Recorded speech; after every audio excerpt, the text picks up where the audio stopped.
Bismillahirrahmanirrahim. Alhamdulillahirabbil alamin wassalatu wassalamu ala Rasulillah. Baik para peserta daurah Indonesia Bertauhid yang semoga dirahmati dan disayangi oleh Allah, kita lanjutkan ya di sesi yang kedua. Tadi kita sudah masuk muqaddimah al-huquq az-zaujiyah, hak-hak suami istri, dan pada paragraf ini kita tambahkan penjelasannya.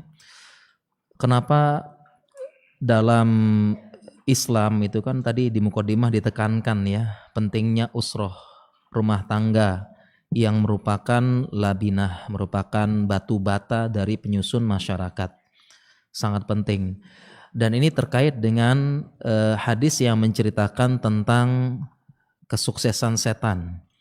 Jadi kesuksesan setan salah satunya adalah berhasil menceraikan suami istri. Jadi salah satu kesuksesan setan adalah berhasil menceraikan suami istri. Dan ada kaitannya dengan labinah tadi, penyusun masyarakat. Saya bacakan hadisnya, inna iblisa yadau arsyahu alal ma. Sesungguhnya iblis meletakkan singgasananya di atas air. Jadi benar ya, singgasana iblis di atas air, yang jelas bukan di segitiga Bermuda gitu ya. Thumma yab'atsu saroyah. Kemudian iblis mengutus para saroyah, mengutus bala tentaranya iblis. Ya, kemudian setelah diutus tentunya harus datang memberikan apa? Laporan kepada iblis. Diutus. Kemudian fa'adnahum minhu manzilatan wa a'zamuhum fitnatan. Kemudian masing-masing membuat laporan. Datang kepada iblis. Ya, tentunya panglima-panglimanya ngelapor, yang kedudukannya paling dekat, dan a'dhamuhum fitnatan, yang paling besar fitnahnya, kerusakannya. Fayaji'u ahaduhum fayaqul fa'altu kadza wa kadza. Kemudian datanglah panglima ini maju ngelapor mengatakan fa'altu kadza wa kadza. Wahai iblis, saya sudah melakukan ini dan ini. Manusia hancur, riba merajalela, begini dan begini, pokoknya saya sudah buat manusia hancur. Ya, tentunya kalau a'dhamu fitnatan itu ngelapornya ke iblis enggak main-main ya. Yang namanya laporan ke atasan itu ya bukan ecek ala kadarnya, tentunya yang wah-wah gitu ya. Kemudian apa jawaban iblis? Fayaqul ma sona'ta syai'an. Engkau belum melakukan apa-apa, katanya iblis. Thumma yajidu ahaduhum, datang lagi ngelapor lagi yang lain. Fa'altu kadza wa kadza, iblis datang lagi. Sama juga a'zamu fitnatan juga. Saya sudah manusia hancur, zina merajalela. Pokoknya aku sudah mengacaukan manusia. Aku sudah tazyin, sudah menghiasi keburukan menjadi kebaikan. Ya, yang namanya riba jadi bunga, haram jadi harum gitu. Ya, jadi pezina, PS jadi PSK dan sebagainya. Itu ya salah satu tazyin setan, lapor. Seperti itu ya. Sama jawaban iblis juga sama, ma sona'ta syai'an. Engkau belum ngapa-ngapain, balik sana gitu. Kemudian thumma yaji'u ahaduhum fayaqul. Kemudian tiba-tiba ada satu ngelapor, wahai iblis, ma taraktuhu hatta farraqtu bainahu wa baina imra'atihi. Wahai iblis, saya buat laporan nih. Saya sudah menggoda seorang anak Adam, ma taraktuhu, tidaklah saya tinggalkan dia, melainkan dia sudah pisah dengan istrinya. Ya. Kemudian qala fayudnihi. Kemudian iblis itu yudni. Adna yudni artinya mendekatkan. Seolah-olah tadi kan di awal hadis gimana? Iblis kan sedang duduk di singgasana. Tadi kan awal-awal hadisnya ngomongin tentang singgasana. Yang namanya singgasana di mana? Di atas gitu ya. Fayudnihi artinya apa? Iblis itu mendekat, turun dari singgasananya atau dia didekatkan. Seolah-olah sedang menyambut panglima yang sedang menang dari peperangan. Ya, gitu kan. Jadi iblisnya mendekat. Ya, atau dia dekatkan. Kemudian setelah didekatkan, Kemudian wayakul, kemudian iblis kasih komentar, ni'ma syaitonu anta, engkau sebaik-baik setan. Masya Allah. Tuh karena iblis. Ya, nah dari sini kenapa bisa seperti ini? Ya, kenapa bisa seperti ini? Karena dari hal ini ada berapa penjelasan ulama kenapa bisa salah satu prestasi terbesar setan itu menceraikan suami istri, menghancurkan rumah tangga kaum muslimin. Salah satu prestasi sampai iblis sampai begitu ya, sampai menyambut panglima perang gitu ya. Ya padahal yang sebelumnya ngelapor tuh a'zamu fitnatan, paling besar fitnahnya, kerusakannya. Ada beberapa penjelasan ulama, salah satunya tadi muqaddimah yang kita baca. Kenapa? Karena yang namanya rumah tangga adalah labinah, ya, batu bata penyusun masyarakat. Jadi kalau rumah tangga hancur, maka masyarakat juga hancur gitu loh. Ya, dan hebatnya kita ngerasa akhirnya setan itu karena pengen dapat pujian dari iblis, pokoknya kenceng banget kalau menggoda urusan rumah tangga setan ini. Ya, makanya kita ngerasa demikian. Kalau pasangan kita melakukan kesalahan sedikit, kita lebih cepat panasnya. Ya, kalau pasangan kita melakukan kesalahan, kita lebih cepat dendamnya. Ya, berbeda dengan teman, keluarga, apa itu kalau dia melakukan kesalahan kok kita gampang maafin gitu ya. Gampang kita tasamuh namanya, ya, berlapang dada. Tapi kok kalau pasangan gitu, terutama awal-awal nikah ya ataupun awal-awal masih belum menyesuaikan itu, kalau pasangan salah itu kok cepet banget kita panas. Cepet banget kita simpen dendam. Karena memang ada setan yang goda ini, seperti itu. Ya, dan saya rasa teman-teman yang sudah menikah ngerasa ya di awal-awal nikah tuh kok cepet banget panas gitu ya. Memang setannya khusus gitu. Ya. Kemudian penjelasan ulama yang kedua adalah kalau rumah tangga hancur ya, kira-kira siapa korbannya para jamaah peserta umroh? Iya, korbannya anak-anak. Jadi kita jangan sampai berharap banyak lahir dari rumah tangga seorang hafidhah, seorang yang kuat mentalnya, seorang yang memperjuangkan agama, seorang yang dia kelak bermanfaat bagi bangsa, lahir dari rumah tangga seperti Khalid bin Walid, Ibnu Abbas, Bahrul Ulum, Ibnu Umar, lahir dari situ Abu Ubaidah Ibnul Jarrah. Ya, sangat sulit lahir orang-orang seperti itu dari rumah tangga yang setiap hari isinya pertengkaran. Karena korbannya anak-anak. Bagaimana bisa ya, setiap hari rumah tangga itu goncang terus, goyang terus, bertengkar, suara teriakan, makian, lemparan piring atau mungkin lemparan garpu, ya, ngambek, marah-marahan, saling teriak. Ya, sangat sulit keluar dari rumah tangga seperti ini orang-orang yang anak-anak yang kuat mental, apalagi yang dia berkarya, kemudian dia memiliki jasa yang besar bagi masyarakat dan kaum muslimin serta memiliki manfaat yang hebat. Nggak bisa ya bertengkar, dilihat sama anak-anak, bapak ibunya saling bertengkar, saling bentak, mempengaruhi. Dan anak adalah mesin fotokopi yang paling dahsyat. Dia lihat orang tuanya saling bentak, suami pukul istri di depan anak-anak, coba gimana coba? Ya, istri juga sama, bentak balas lagi, teriak-teriakan. Ya, dan sekarang makin dahsyat. Kalau dulu bertengkarnya pas ketemu, sekarang lanjut via WhatsApp. Ya kan, sudah bentak-bentakan, ya suami ninggalin rumah, banting pintu gitu. Istri nggak mau kalah, lempar lagi panci dan sebagainya. Lanjut lagi di WhatsApp. Berkelahi dan sebagainya. Kapan ngurus anaknya? Kapan kasih perhatian? Kapan dengar setoran anak? Kapan ngajarin anak doa-doa? Kapan ngajarin ini dan sebagainya? Nggak bisa. Sehingga ini yang dimau iblis. Rumah tangga bertengkar, terus ya berkelahi, debat, adu mulut, anak korban. Jadi ibaratnya 2-3 langkah saat sekali mendayung, 2-3 pulau terlampaui. Ini penjelasan ulamanya. Kenapa iblis senang banget? Ya, iblis senang banget. Dan penjelasan yang lain dari Al-Munawi disebutkan juga karena seperti ini dia akan menyebabkan ibnu Adam tuqiu wuku az-zina. Ya, karena seperti ini rumah tangga yang hancur mendukung zina katanya penjelasan ulama. Ya, jelas ulama mendukung zina. Ya, betapa banyak laki-laki dia sama istrinya kecantol di luar, zina akhirnya. Sama istri juga nggak pernah dapat perhatian dari suami apa, kemudian ada yang DM, PM, inbox kasih perhatian, kirim puisi, ya, ada ikhwan jadi-jadian, padahal gitu ya.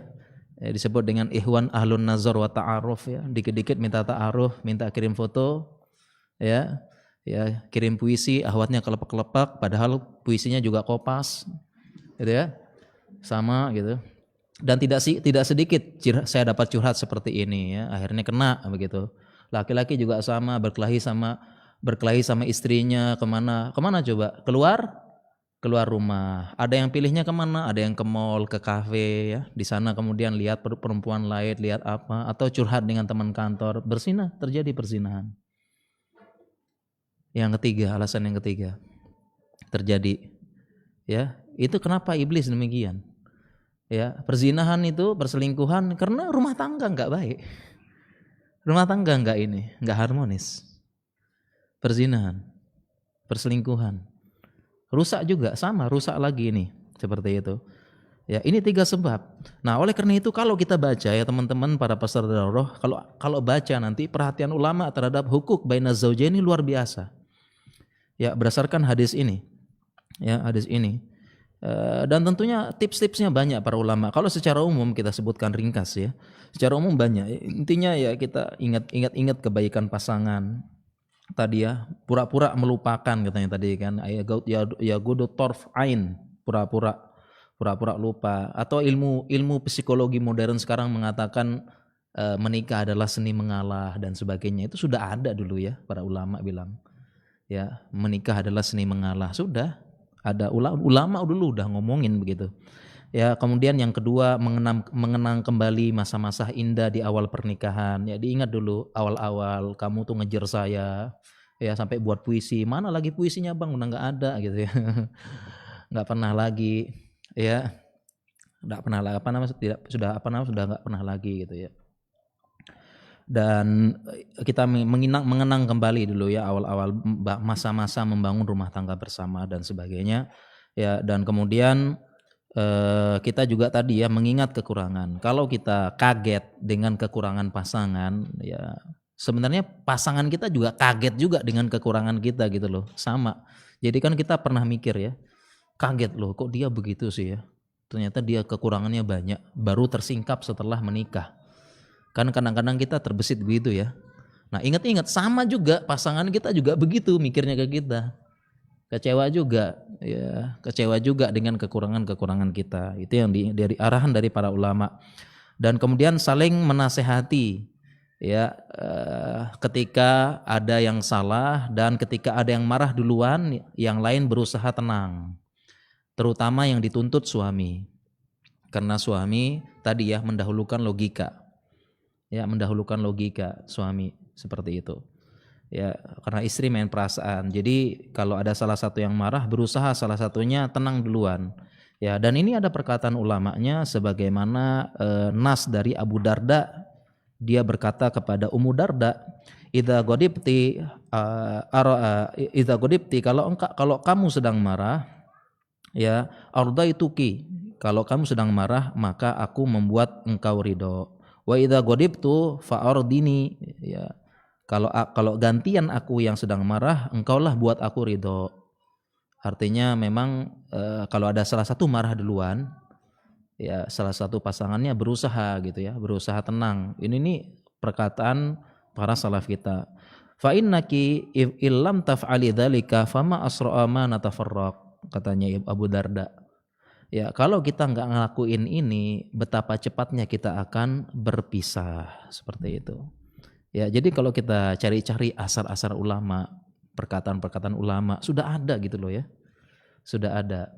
Ya, pernikahan seni mengalah dan sebagainya, sudah ada penjelasan dari para ulama kita. Ya, jadi kalau salah satu pasangan marah duluan, yang lain ini kan belum marah. Namanya kalau orang marah kan pasti dia tidak bisa berpikir jernih. Nah, yang marahnya belakangan berusaha ngontrol gitu loh. Sebagaimana penjelasan siapa? Ya, penjelasan dari Abu Darda tadi kepada istrinya Ummu Darda dan yang lain-lain tadi. Ya, caranya secara umum. Ini kita secara umum ya, kita tidak bisa jelaskan detail karena memang terus terang 2 hari waktunya nggak cukup nih para peserta sekalian ya. 2 hari waktunya nggak cukup. Kemudian selanjutnya bangun komunikasi yang baik. Salah satunya tadi ya, ketika kita sedang sebelum tidur atau psikologi modern mengatakan pillow talk seperti itu ya. Dan yang lain-lain ya. Dan ditekankan di situ adalah para laki-laki. Laki-laki yang lebih ditekankan dari semua itu karena laki-laki dikaruniai kelebihan tadi bima faddalallahu ba'dahum ala ba'din ya, laki-laki dituntut lebih tenang, dituntut lebih ngayomin, dituntut lebih menahan emosi seperti itu dan semuanya ada penjelasannya. Kenapa laki-laki yang lebih dituntut? Karena perempuan main perasaan, nanti ada hadisnya dan ada penjelasan ulama lagi kenapa perempuan itu perasaannya tinggi ya, itu ada penjelasannya lagi, masing-masing ada keuntungan dan kelebihan. Seperti itu ya, laki-laki lebih dituntut ya karena katanya ulama ada asarnya kalau kenapa talak itu ada di tangan laki-laki ya, karena kalau di tangan perempuan bisa jatuh talak 100 kali sehari kalau talak itu ada di tangan perempuan. Ini ada penjelasannya semua para ulama seperti itu ya. Nah baik para jamaah sekalian, kita lanjut. Nah, kita mulai masuk bab hakul mar'ati alar rojul. Nah, kita masuk ya. Tadi mukadimah, sekarang ya, sekarang ya. Banyak kan ashabul yamin atau ashabus simal ini. Banyak yang mana nih? Yang buka kanan atau buka kiri? Ya, insyaallah. Oke, kita lanjut ya. Haknya istri alar rojul yang wajib ditunaikan oleh suami. Artinya ini ada hak-hak istri, hak-hak dasar yang wajib ditunaikan dan ada disebutkan juga nanti karakter dasar. Kenapa begitu? Ada karakter dasar istri yang harusnya dimaklumi oleh suami. Artinya perempuan diciptakan kayak begitu. Ya, harus dimaklumi. Ya, artinya tidak bisa diubah total. Namanya karakter dasar itu nggak bisa diubah total. Jadi ujungnya dimaklumi. Ya. Dan di sini nampaknya sama kalau kita buka kitab-kitab para ulama, hukuk ya, hukuk zaujiyah, hak-hak suami istri. Umumnya yang paling pertama dijelaskan haknya istri. Ya, haknya istri. Ya, kenapa? Karena memang ada hadisnya. Ada hadisnya. Pasti didahulukan hak istri ya. Pertama karena memang ada hadisnya yaitu fattaqullaha fin nisa. Bertakwalah kalian terhadap para perempuan. Fa innahunna awanum bainakum. Sesungguhnya perempuan adalah tawanan. Ya, artinya kita dapat amanah dari Allah, ya, dari Allah. Dapat wa akhastumuhunna kalian ambil perempuan tersebut dengan amanah dari Allah. Nanti ada penjelasannya ya. Ya, jadi seolah-olah ini isyarat bahwasanya para ulama itu menekankan di antara hak itu perempuan yang perlu ditekankan. Ya, kalau bahasa psikologi modern karena wanita ingin di apa gitu ya, ingin ditransfer, enggak ingin dimengerti gitu ya, para jamaah. Ya, jadi kalau psikologi modern mengatakan karena perempuan ingin dimengerti gitu-gitu ya, udah ulama-ulama dulu sudah. Ya, perhatikan hak perempuan, perhatikan mereka itu kaca, mereka itu banyak hadis-hadis yang menunjukkan demikian. Jadi jauh sebelum kita belajar psikologi modern dengan sudah ada para ulama dahulu seperti itu. Ya, jadi yang paling pertama apa? Hak para istri. Dan kemudian ada penekanan bagi kita semua ketika kita belajar hak dan kewajiban suami istri, begitu ya. Jadi ini ketika belajar hak dan kewajiban suami istri, kita itu jadi ajang evaluasi. Ya, bukan sebagai ajang membanding-bandingkan dengan yang sekarang. Akhirnya kurang bersyukur akhirnya. Karena ada kasus saya dapat laporan, walaupun nggak banyak dan tidak bisa dipukul rata, Ada kasus setelah ikut kajian suami istri atau judulnya romantisme suami istri, pulang-pulang itu malah nggak bersyukur. Pulang-pulang malah nyari-nyari kekurangan suami. Suamiku nggak menunaikan hak, suamiku nggak romantis kayak Rasulullah SAW. Suamiku nggak begini. Jadi pulang-pulang kajian hak suami istri dan romantisme rumah istri atau kajian dengan judul rumah tangga Rasulullah, pulang-pulang itu malah nggak bersyukur karena membandingkan sesuatu yang perfect dan sempurna dibandingkan sama suaminya sekarang. Ya, ini ada kasus walaupun tidak boleh kita generalisir.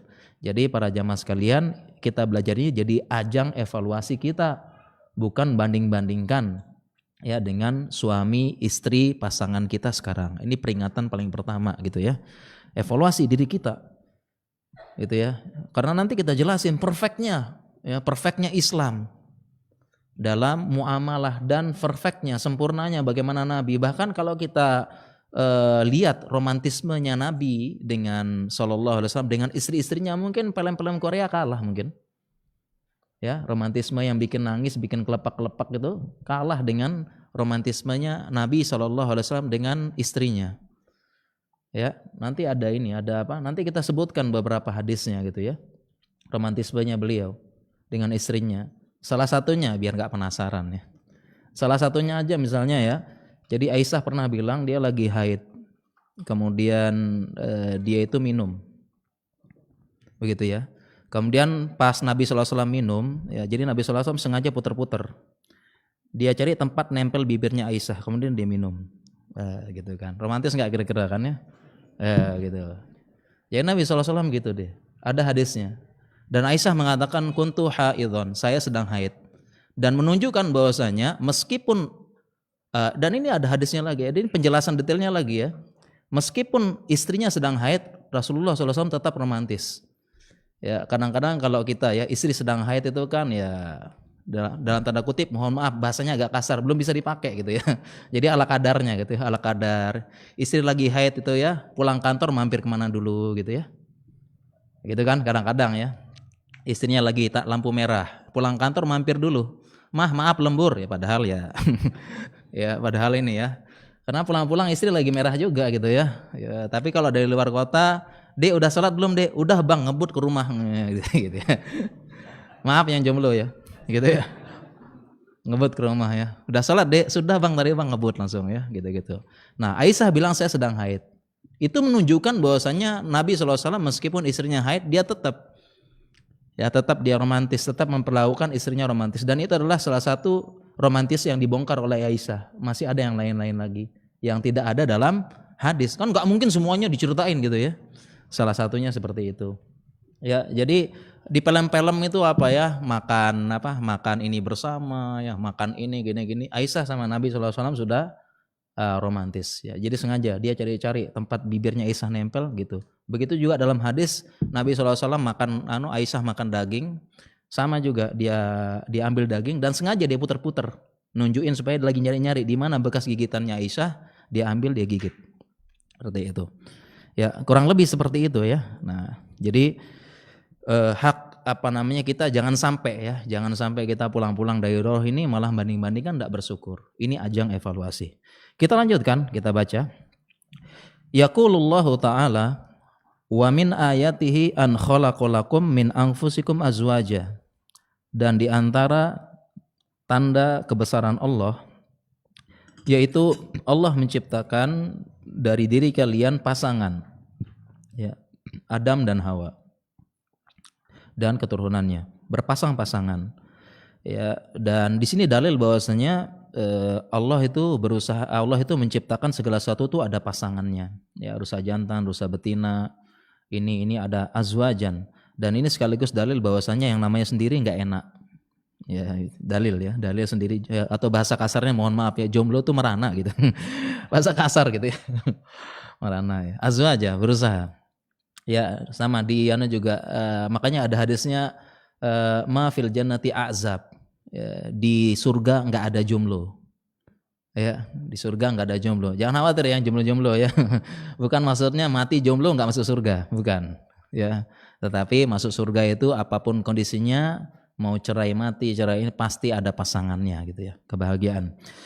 Kenapa? Litaskunu ilaiha, supaya sakinah, merasa tenang, merasa damai, merasa tentram. Ya, wa ja'ala bainakum mawaddatan warahmah, dan menjadikan di antara kalian mawaddah, rasa cinta, warahmah, dan kasih sayang, seperti itu. Dan dari ayat ini, inilah tujuan dari pernikahan. Ya, tujuan dari pernikahan, yaitu pertama tenang, tentram, nggak gelisah lagi, nggak galau dan sebagainya. Kemudian rasa cinta muncul dan berkasih sayang dalam anggota keluarga. Tujuan pernikahan. Sehingga fikihnya dari ayat ini, ya, ketika dalam rumah tangga tujuan pernikahan sudah tidak tercapai lagi, maka itu adalah uzur syar'i untuk minta cerai. Itu fikihnya. Uzur syar'i bagi perempuan, istri meminta cerai kalau tujuan dari pernikahan tidak tercapai. Ya, sebagaimana hadis ayyumamra'atin sa'alat zaujahat talaq fa haramun 'alaiha raihatul jannah. Ada hadisnya, ya, perempuan manapun, istri manapun yang meminta talak kepada suaminya birghairi ma ba'sin, ya, tanpa alasan yang syar'i, haram baginya baunya surga. Jadi nggak boleh ya dikit-dikit minta cerai tanpa alasan syar'i. Dikit-dikit, bang, kalau jantan ceraikan aku, nggak boleh, gitu ya, tidak boleh. Kecuali kalau ada alasan syar'i, yaitu apa? Salah satunya tujuan pernikahan. Ya, itu boleh istri menuntut cerai. Termasuk salah satu tujuan pernikahan adalah menunaikan syahwat. Ya, sehingga nanti ada fikih lebih lanjut kalau suaminya impoten, suaminya lemah syahwat atau apa, termasuk uzur syar'i, boleh minta cerai. Tetapi ingat, boleh bukan anjuran. Boleh bukan anjuran. Seperti itu. Kita lanjutkan, kita baca, fama yujadu minal mawaddati warahmah baina zaujaini la yakadu yujaju baina snain. Tidaklah yang namanya mawaddah, rasa cinta, rahmah, rasa kasih sayang di antara dua pasangan itu dia tidak akan didapatkan dari dua orang suami istri, baina zaujain. Ya, karena yang namanya pas rahmah, mawaddah, warahmah, suami istri yang sudah sah. Selebihnya itu enggak akan tenang. Ini mohon maaf, baik itu pacaran, baik itu kumpul kebo, baik itu selingkuh, baik itu apalagi mungkin ada pacaran Islami, mungkin dulu ada juga TTM apa TTM? Ya, ta'aruf tapi mesra gitu ya. Ada juga ta'aruf tapi mesra juga ada, berkedok ta'aruf ya. Tapi kok mesra banget gitu ya, TTM. Itu juga sama. Itu la yujadu, tidak akan muncul mawaddah warahmah. Hanya yang dia baina zaujain aja, hanya yang pasangan suami istri saja dapat yang seperti ini. Selebihnya enggak. Mau selingkuh memang bahagia, tapi kan deg-degan kalau ketahuan ya. Demikian juga pacaran juga sama. Pertamanya aja seneng, habis itu berkelahi aja isinya. Ya, pas pacaran panggilnya mama papa, pas putus panggilnya duda janda. Kan itu. Ya kan? Duda janda. Sama juga gitu ya. Pacaran ya. Apalagi yang lain-lain, tidak melahirkan ketenangan. Itu maksudnya di sini seperti itu. Wallahu subhanahu ya yuhibbul azwaja dawamal mawaddati warahmah, dan Allah sangat suka suami istri itu dawam terus menerus dalam kecintaan dan rahmah. Walidha, oleh karena itu, syara'a lahum minal huquq, maka Allah membuat syariat adanya hak-hak, ma yahfadhu ada'ahul mawaddat warahmah, yang dalam penunaian hak tersebut akan menjaga mawaddah warahmah ini. Ya, minan nafadi waddoya, dari kehancuran dan kesia-siaan. Ya, faqala ta'ala, maka Allah berfirman, walahunna mithlul ladzi alaihinna bil ma'ruf. Ya, oleh karena itu Allah berfirman, bagi lahunna, bagi istri-istri itu semisal hak-hak yang wajib ditunaikan oleh mereka. Ya, mislul ladzi alaihinna, artinya lahunna itu artinya haknya istri, alaihinna kewajibannya istri, artinya mislu sama. Ya, jadi istri punya hak, punya kewajiban, sama juga seperti itu. Ya. Jadi ayat ini menekankan para suami supaya supaya menunaikan haknya istri. Walahunna, ingat suami, walahunna, mereka punya hak juga seperti sebagaimana mereka menunaikan kewajiban kepada kalian para suami. Ya, bagaimana bil ma'ruf, dengan cara yang baik. Dengan cara yang baik. Nah, di sini ada fikihnya para jamaah sekalian, para peserta daurah, di situ ada kata-kata bil ma'ruf. Ya, ma'ruf ya, dan dalam ayat yang lain juga sama, digunakan kata-kata ma'ruf. Dalam ayat yang lain An-Nisa ayat 19 disebutkan wa'ashiruhunna bil ma'ruf. Ya, bermuamalah, bergaullah kalian dengan istri kalian dengan cara-cara yang ma'ruf. Ya, dengan cara yang ma'ruf. Nah, kenapa disebut dengan ma'ruf? Ya, jadi ma'ruf itu diambil dari kata urf. Ya, diambil dari kata satu kata dengan urf. Apa artinya urf? Ya, para peserta daurah, saya lupa bawa hadiah nih. Nanti besok lah insyaallah ya, bawa hadiah buku-buku saya, nanti kalau nanya jawab saya kasih gitu ya. Oke, kan itu ma'ruf kan, asal katanya urf. Urf itu sama asal katanya dengan urf. Dan urf itu artinya apa? Adat, kebiasaan. Urf itu ya. Urf artinya adat dan kebiasaan, seperti itu. Ya, urf.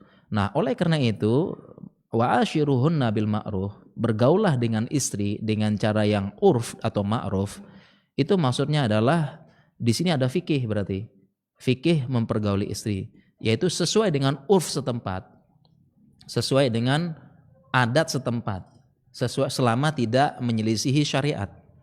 Ya. Nah, dengan paham kaidah ini kita tahu ada muncul pertanyaan, ya, siapa yang wajib? Ya, di rumah itu apakah istri wajib ngepel, nyapu, kemudian nyuci, setrika, atau bahkan ngarit, ataupun apa? Apakah wajib?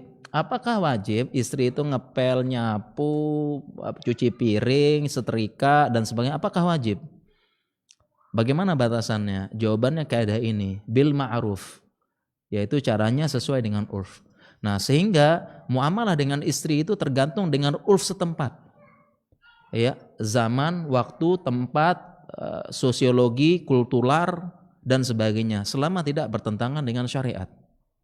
Ya, prakteknya begini, ya, misalnya para jamaah sekalian, para ikhwan mempersunting seorang istri, gadis, anak gadis orang, ya, anak gadisnya ini orangnya kaya, biasa dimanja oleh bapaknya, di rumah disediain khodam atau pembantu dan sebagainya, ya. Nah, berarti cara mempergauli dia yang bagus sesuai perintah ini adalah sesuai dengan urfnya. Berarti suami tersebut kalau bawa anak gadis orang tadi diambil, ya, berarti di rumahnya cara urf yang bagus mempergauli dia, sediakan khodam juga, sediakan pembantu juga. Ya, jangan sampai anak gadis orang dimanja bapaknya, ada pembantunya, ada apanya, ada begini, dibawa sama kita ke rumah, habis itu tiba-tiba wajib kamu semua ngepel, nyuci semua karena itu tugas istri. Ini malah bukan mempergauli yang ma'ruf, seperti itu. Paham ya kaidahnya ini ya? Sama juga terkait dengan berapa sih uang jajan yang benar. Nah, nanti kita bahas lagi bedanya nafkah sama uang jajan apa. Perlu nggak dikasih uang jajan istri? Kembali semua kepada urf. Begitu juga muncul pertanyaan-pertanyaan yang lain lagi. Ya, pertanyaan-pertanyaan yang lain lagi. Ya, istri berapa per bulan atau gimana? Kembali kepada urf. Ya, yang lain-lain. Itu semuanya sampai dengan dijelaskan ulama sampai dengan hal-hal sensitif. Nafkah batin istri berapa? Kembali kepada urf. Gitu ya. Kalau awal-awal nikah mungkin seperti minum obat 3 kali sehari. Ya, pengantin baru gitu ya. Itu kembali lagi kepada urf ya sebenarnya. Paham ya kaidah ini ya? Itu disebut dalam Al-Qur'an. Makanya 2 ayat tadi ya, bil ma'ruf. Ya. Nah, hanya saja ini wallahu alam, saya setelah tanya-tanya kebiasaan masyarakat Indonesia gitu ya. Kebiasaan masyarakat Indonesia, hukum asalnya gitu ya.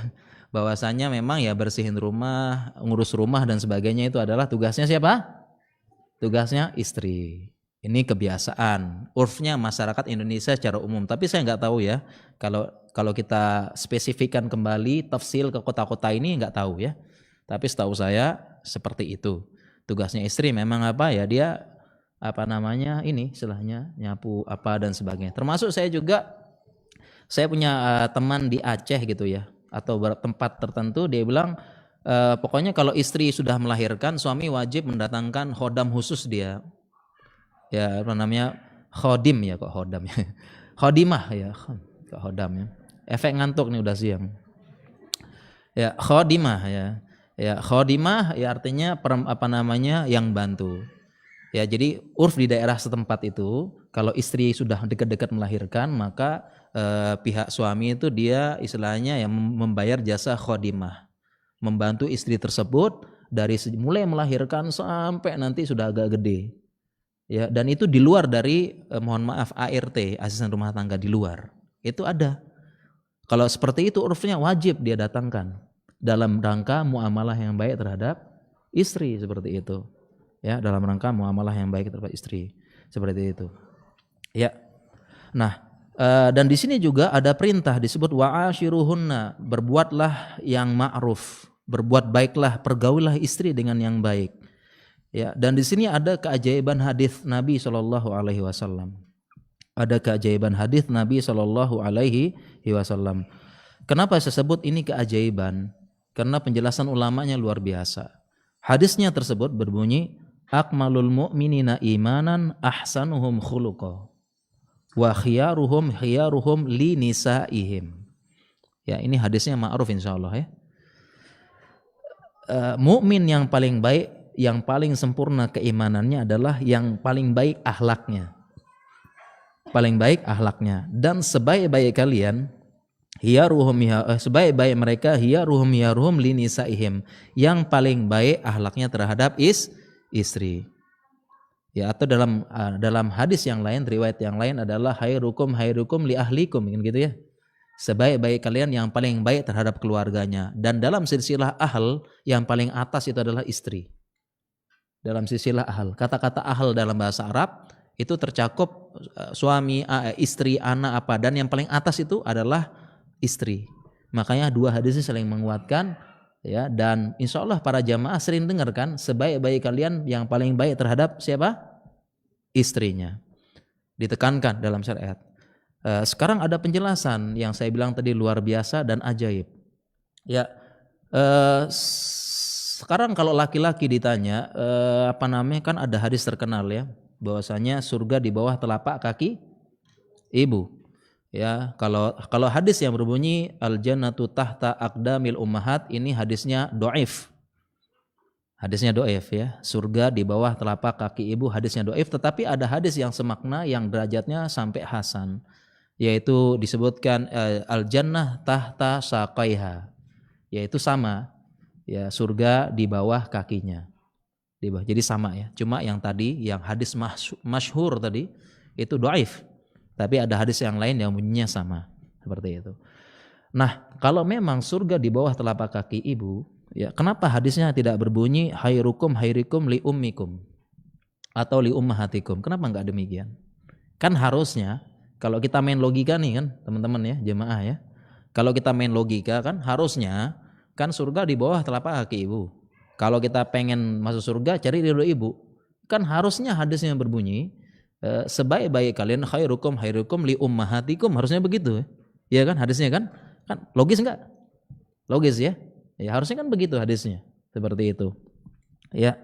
Tapi kenapa disebutkan sebaik-baik kalian adalah yang paling baik terhadap istrinya? Ada berapa penjelasan ulama yang menurut saya ini ya luar biasa.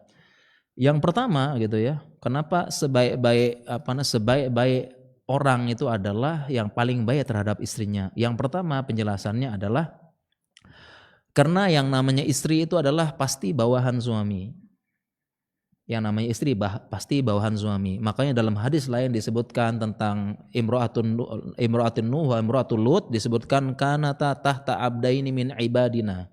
Dua-duanya itu di bawah hamba kami. Ya, jadi jauh sebelumnya Islam menyebutkan istri itu memang bawahan, mohon maaf ya. Berada di bawahannya, di bawahnya. Artinya secara umum ya laki-laki pemimpin lebih kuat dan istri itu bawahan.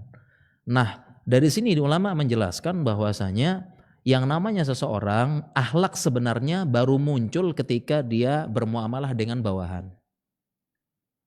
Jadi akhlak aslinya, watak aslinya itu baru muncul kalau dia sedang bermuamalah dengan bawahannya. Itu baru muncul. Ya, dan tidak mungkin akhlak aslinya muncul dengan orang yang sepantaran dan orang yang lebih atas. Akhlak aslinya nggak muncul. Oleh karena itu lagi para ulama mengatakan kalau ingin tahu akhlak sebenarnya seseorang, tanya sama istrinya. Karena akhlak kita yang sepantaran ketemu ini itu kadang-kadang bertopeng. Bertopeng. Apalagi akhlak dengan atasan, topeng lagi tuh. Topeng lagi. Jadi yang paling tahu akhlak sebenarnya seseorang istrinya. Paling tahu. Akhlak aslinya, watak aslinya. Makanya tanya sama istrinya katanya. Paling tahu. Yang tahu aib apa bukan ibunya, bukan saudari perempuannya, dari semua perempuan istrinya paling tahu. Aibnya, apanya, semuanya itu istrinya. Dan akhlak aslinya muncul. Coba kita lihat, karena akhlak dan watak asli seseorang muncul ketika dia bermuamalah dengan yang di bawah dia. Ketika dia mampu melampiaskan akhlak buruk, mampu melampiaskan emosi, mampu melampiaskan berbagai macam kata-kata yang buruk. Ya, itu ketika sama orang di bawahnya. Kalau sepantaran enggak. Kalau dengan bosnya apalagi enggak. Coba aja ya seseorang interaksi dengan atasan, dengan bos, pasti baik, sopan, sehingga bos itu menilai baik banget nih anak ya, sopan banget ya. Padahal belum tentu. Demikian juga dengan sepantaran, dengan teman, dengan kolega, dengan sahabat. Itu bisa jadi baik banget. Kalau ketemu, halo bro, gimana bro? Kita kan bestian, gimana? Ada yang bisa dibantu nggak? Oh, mau ke sana, oke, gue temenin. Insya Allah siap dan 86 siap gitu kan sama temen kan? Ya kan, cepet sama teman, dia baik, sering traktir teman, sering apa semua dan sebagainya. Kadang-kadang ini topeng, kadang-kadang. Saya juga begitu, ya. Ketemu teman senyum apa semua, kadang-kadang topeng. Ya. Kemudian kalau teman salah, enggak apa-apa bro, santai aja, santai gitu ya. Kalau temannya apa? Temannya salah. Teman salah. Santai aja, Bu. Take easy. Ya. Santai bro. Siap. Enggak apa-apa, santai aja. Gampang, nanti saya nganter, nanti saya ini lagi gitu loh. Bertopeng kadang-kadang, padahal kurang ajar habis gitu ya dalam hati ya. Cuma enggak bisa dilampiaskan. Nah, berbeda dengan bawahan. Kalau dia di bawah kita gampang melampiaskan akhlak buruk.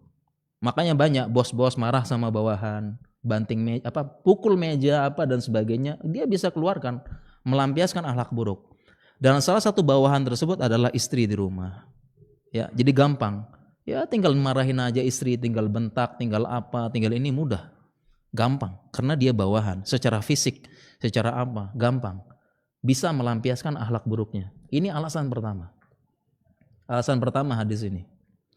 Gampang. Oleh karena itu, ya, kalau saya sih tidak sedikit cerita ya. Kalau saya nggak sedikit ceritanya, artinya yang curhat, yang ini dan sebagainya, nggak sedikit cerita. Bahkan ikhwan ngaji, ya di kajian baik, di kajian itu sopan, ya, sering bantu, ya bahkan kalau dakwah juga cepet dan sebagainya. Tapi sama istri di rumah kasar. Ya istrinya salah sedikit dibentak, dimaki, nggak heran juga main tangan. Ya, ketika ngumpul sama teman-teman kok sering traktir, sering apa, sama istri pelit luar biasa. Ya, sama teman-temannya, bro, lagi main di Jogja nih, oke, gue temenin seharian buat jalan-jalan keliling kota. Ya, istri minta nemenin pasar aja nggak mau, bentak dan sebagainya. Ya, kalau saya mohon maaf ya mungkin banyak yang curhat, jadi saya banyak kasus seperti ini.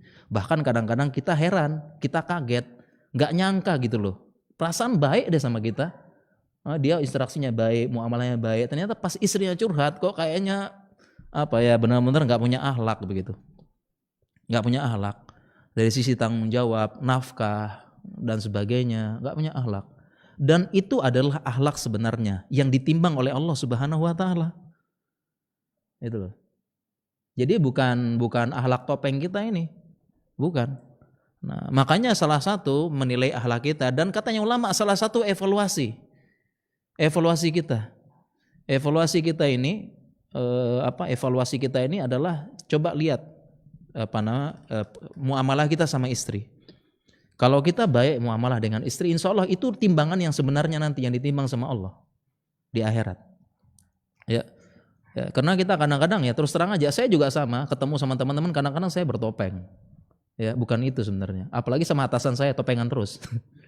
Ya, baik terus. Kamu kerjaan ini? Siap, siap dalam hati ngeluh. Banyak banget tugasnya. Gitu ya. Topeng semua. Seperti itu. Ini penjelasan pertama.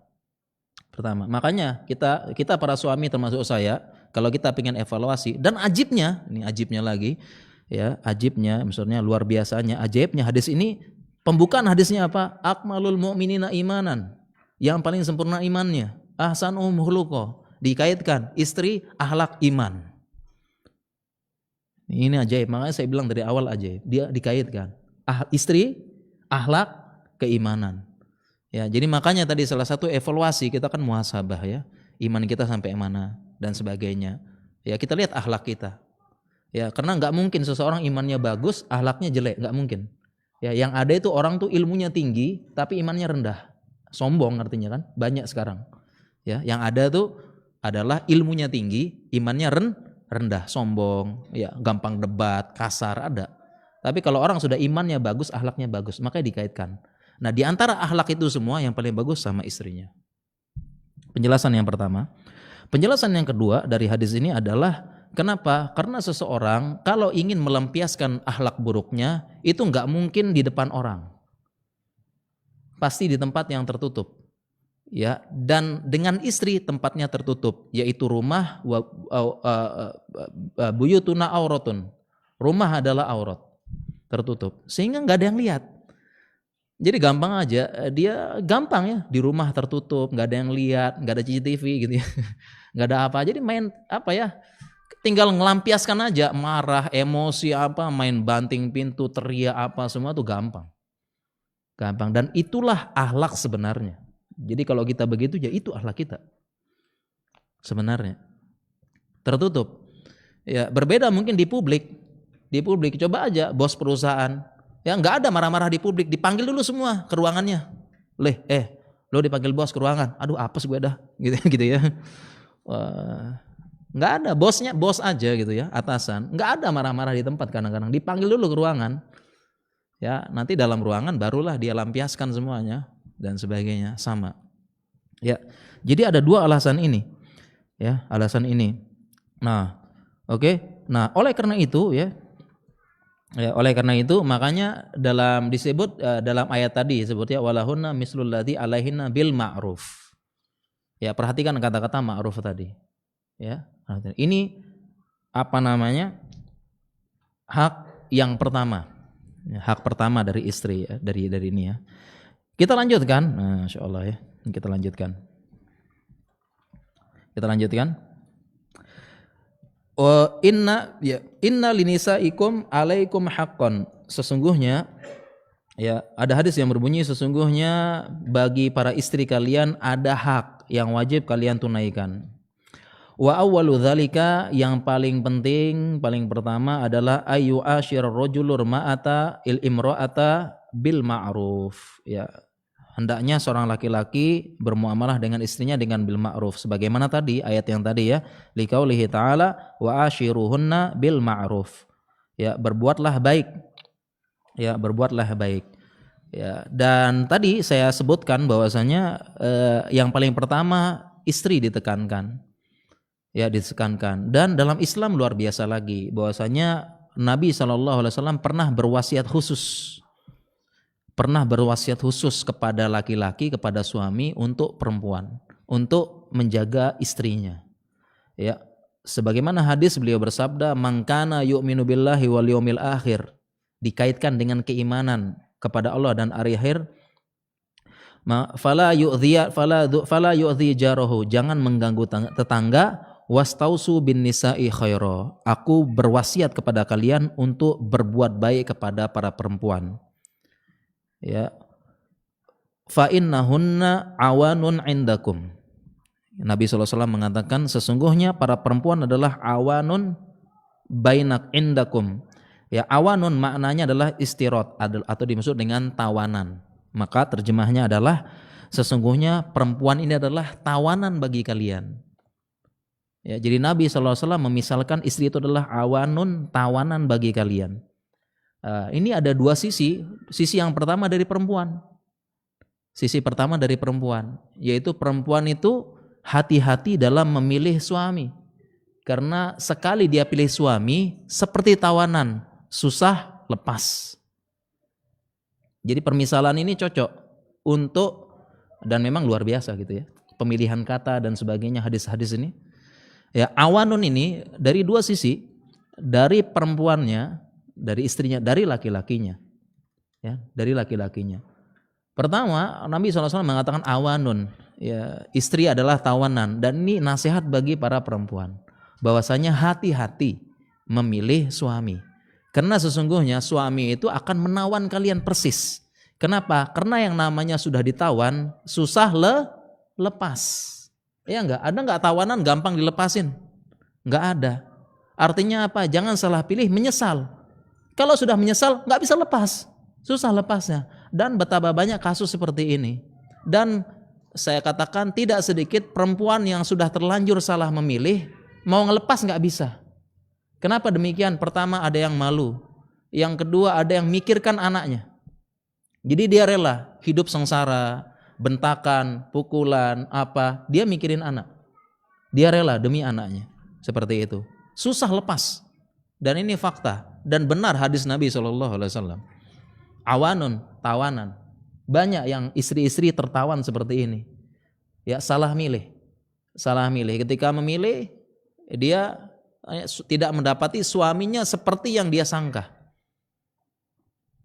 Ya, salah memilih. Akhirnya demikian. Pengen lepas gak bisa, persis kayak tawanan. Karena banyak faktor tadi. Faktor ini, ada juga yang pengen lepas tapi sudah terlanjur dibawa ke daerah terpencil. Bagaimana mau kabur, bagaimana mau apa. Mau ini gak bisa. Belum lagi kepikiran belum lagi ada yang dia karena menikah sama ini akhirnya dia bapaknya nggak setuju, akhirnya debat sama bapaknya. Bapaknya nggak mau setuju, debat berkelahi sama bapaknya, akhirnya dia milih yang suami yang ini, pergi sama suaminya.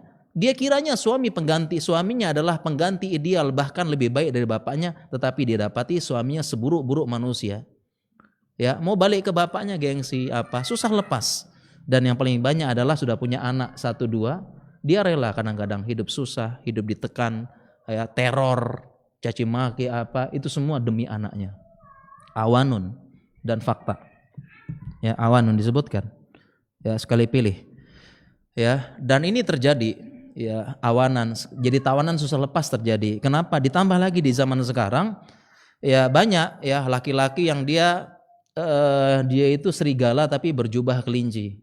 Banyak laki-laki, bukan hanya laki-laki, ikhwan, ya dia serigala tapi berjubah kelinci. Banyak ikhwan juga banyak. Bahkan Syekh Utsaimin punya nasihat itu, dia bilang betapa banyak perempuan sekarang dia melihat secara zahir laki-laki tersebut adalah sebaik-baik laki-laki. Ya, dan saya banyak juga terima curhat, Ustadz nggak nyangka dia itu ikhwan, aktivis kajian, kemudian dia begini, ternyata setelah menikah ya semua itu topeng. Ya, seburuk-buruk, malas kerja, malas ini, bahkan dia nilep uang jamaah Ustadz, begini dan sebagainya, dia emosi dan sebagainya, seperti itu. Saya mau cerai nggak bisa Ustadz, pertama ya sudah terlanjur heboh, ya terlanjur dia kan artis sosmed juga ya. Dia itu kemarin sudah pernikahan kita nih dianggap sebagai pernikahan yang teladan dan sosok yang pas gitu ya. Jadi tadi sama persis tawanan yang susah lepas. Persis sesuai dengan hadis ini. Ya, tawanan susah lepas.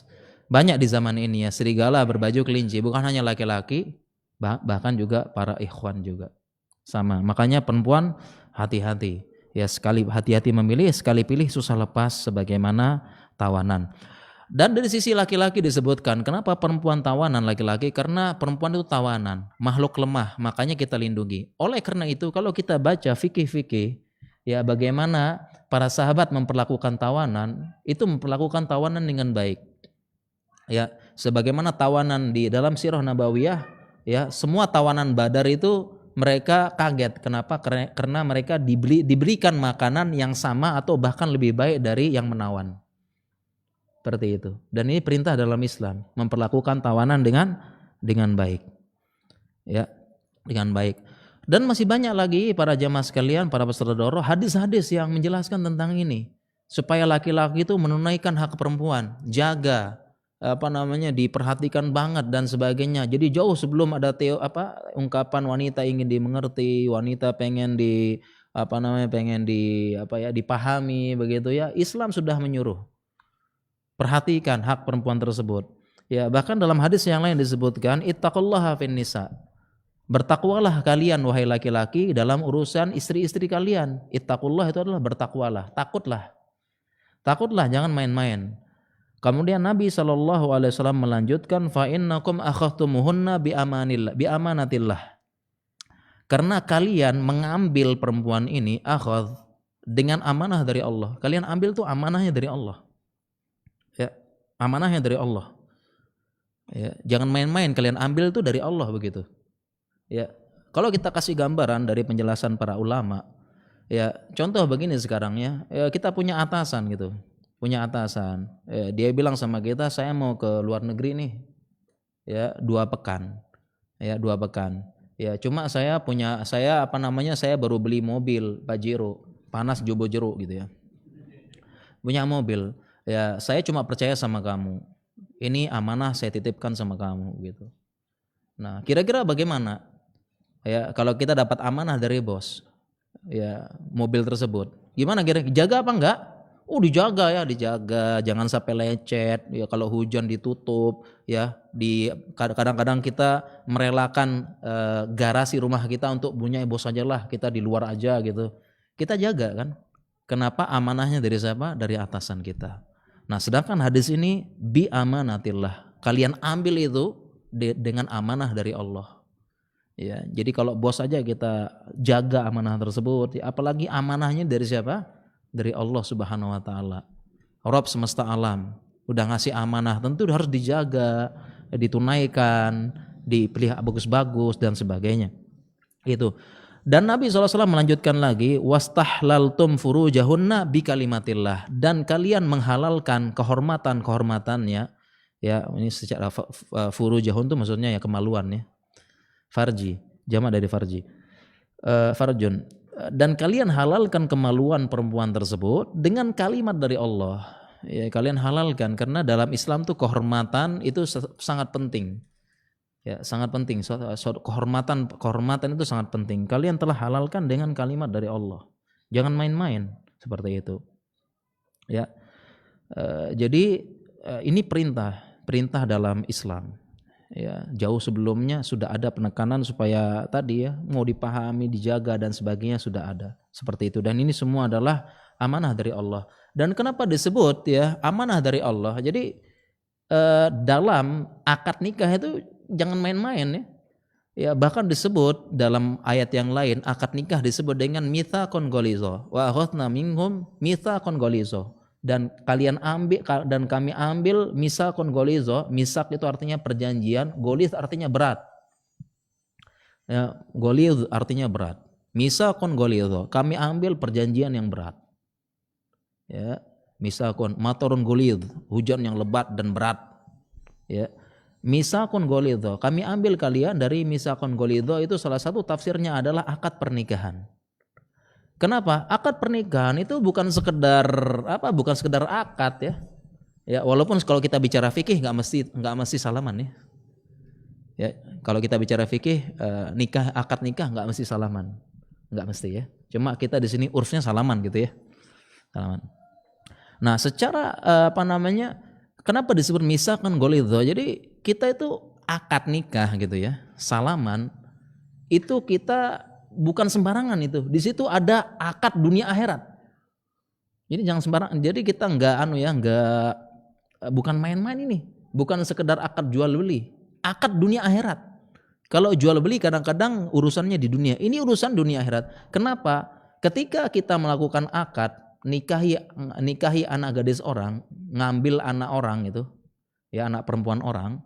Ketika kita akad, saya terima nikahnya gitu kan ya, mungkin dari itu zawajtuka wa ankahtuka bibnati fulanah ya bimaharin kaza wa kaza gitu, kemudian qabaltu nikahha gitu ya, itu kan pakai bahasa Arab kalau nikahnya.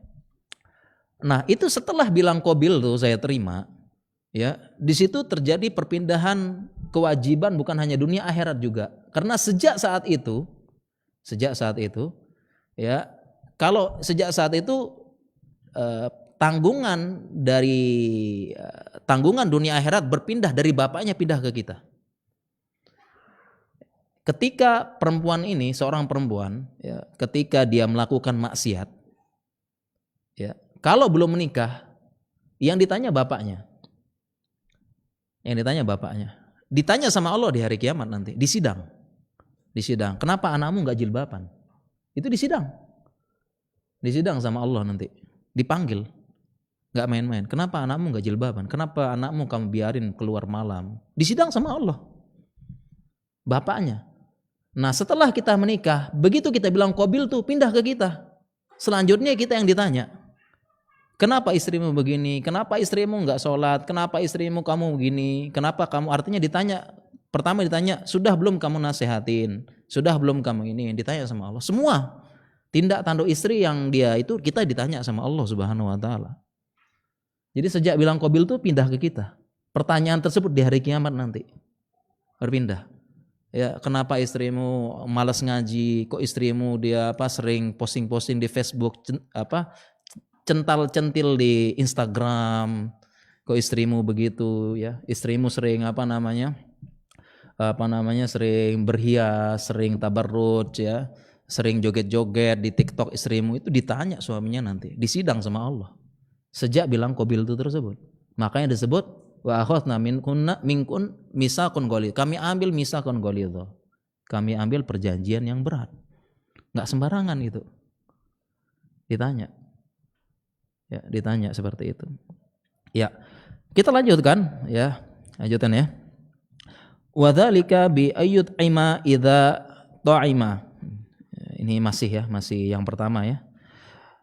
Caranya berbuat baik yang pertama adalah bi ayyut imaha idza ta'ima, yaitu memberi makan istri jika dia makan. Wa yaksuha idza iktasa, dan dia memberikan istri pakaian sebagaimana dia berpakaian. Jadi terjemah yang bagus, dia kasih makan istri apa yang dia makan. Dia kasih pakaian istri dari apa yang dia pakai. Artinya gitu ya, jangan mencolok sekali. Kalau suami makannya enak, istri juga harus makannya enak. Kalau suami pakaiannya bagus, bermerek dan sebagainya, istri juga harus bermerek, nggak boleh. Ya ini hal yang paling dasar. Ya, jadi nggak boleh harus sama, nggak boleh. Ya, makanya jangan sampai para suami di luar makan enak-enak, istri di rumah makan ala kadarnya. Ya, kalau suami di luar ya rapat, ngantor mampir ke restoran, ya, hotel bintang 5 dan sebagainya. Istri di rumah makan ala kadarnya. Ini nggak boleh. Tapi tenang, itu zaman dulu. Sekarang kadang istri lebih enak, ya ada GoFood, ada ini dan sebagainya. Ya, itu dulu, tenang. Dulu, istri zaman sekarang lebih canggih. Ya. Kayak saya bilang, saya barusan hubungin istri ya, saya di sini ngopi nih, kopinya agak enak. Oh, saya juga udah pesen gitu, lebih enak lagi gitu. Udah pesan GoFood dia. Nah, itu zaman dulu itu ya, zaman dulu. Iya. Oke ya, jadi nggak boleh ya, tidak boleh ya, mencolok sekali nggak boleh. Ini paling dasar. Suami ingat makanya ya, nggak boleh. Dan termasuk di sini disebutkan pakaian. Disebutkan pakaian dan makanan karena itu kebutuhan pokok dan mencerminkan saat itu. Ya, mencerminkan saat itu. Ya memang dulu kan ya makan, pakaian gitu. Kalau zaman sekarang kan ada satu kebutuhan pokok. Apalagi kira-kira? Apa kebutuhan pokok zaman sekarang? Apa? Iya, keras banget di atas HP. Kebutuhan pokok sekarang. Jadi kan ada sandang, pangan, papan, casan. Nah gitu ya. Nah, gitu. Itu. Ya, jadi ini udah kebutuhan pokok. Iya enggak ya? Kebutuhan pokok. Coba aja ya HP rusak ya diperbaiki di tempat servis gitu ya. Ternyata baru bisa diambil besok pagi gitu kan. Jadi sehari enggak pegang HP, serasa berada di dalam gua. Itu kebutuhan primer. Oleh karena itu dari sini ya sama kaedahnya. Enggak boleh ya suaminya itu iPhone ya, terus kalau kalau istrinya apa? Ya enggak boleh sebut merek. Masjid soalnya. Nggak boleh ya. Yang boleh adalah istri iPhone, istri anak iPad, terus suami I'm paid, saya yang bayar. Kan gitu. Iya. Itu baru boleh gitu ya. Ya, saya yang bayar. Seperti itu ya. Jadi nggak boleh, intinya seperti itu. Dan di sini disebutkan, iya, disebutkan asar-asar ulama terkait hal ini. Jadi jadi apa ya? Jangan kaget kalau ternyata ulama-ulama dijelaskan dengan detail. Saya bacakan. Saya bacakan dari penjelasan para ulama, yaitu Imam Malik menjelaskan salah satu sifat suami yang buruk. Beliau mengatakan qabihun, ya, sangat buruk. Qabih itu buruk ya. Qabihun birrujul, laki-laki yang sangat buruk. Ayyadhhaba ya'kulut thayyibat wa yatruku ahl. Ya, seburuk-buruk laki-laki dia itu keluar pergi makan yang enak-enak, kemudian meninggalkan keluarganya makan apa adanya. Enggak boleh. Ya, nggak boleh. Nah, karenanya terus terang ya, setelah saya baca penjelasan ini, ya kadang-kadang saya juga kalau saya usahakan kalau keluar kota kemana gitu saya bawa oleh-oleh, ya karena minimal muncul rasa bersalah ya. Saya kok di sini makan enak-enak ya, di keluar kota makan enak, makan apa, terus di rumah kok ala kadarnya.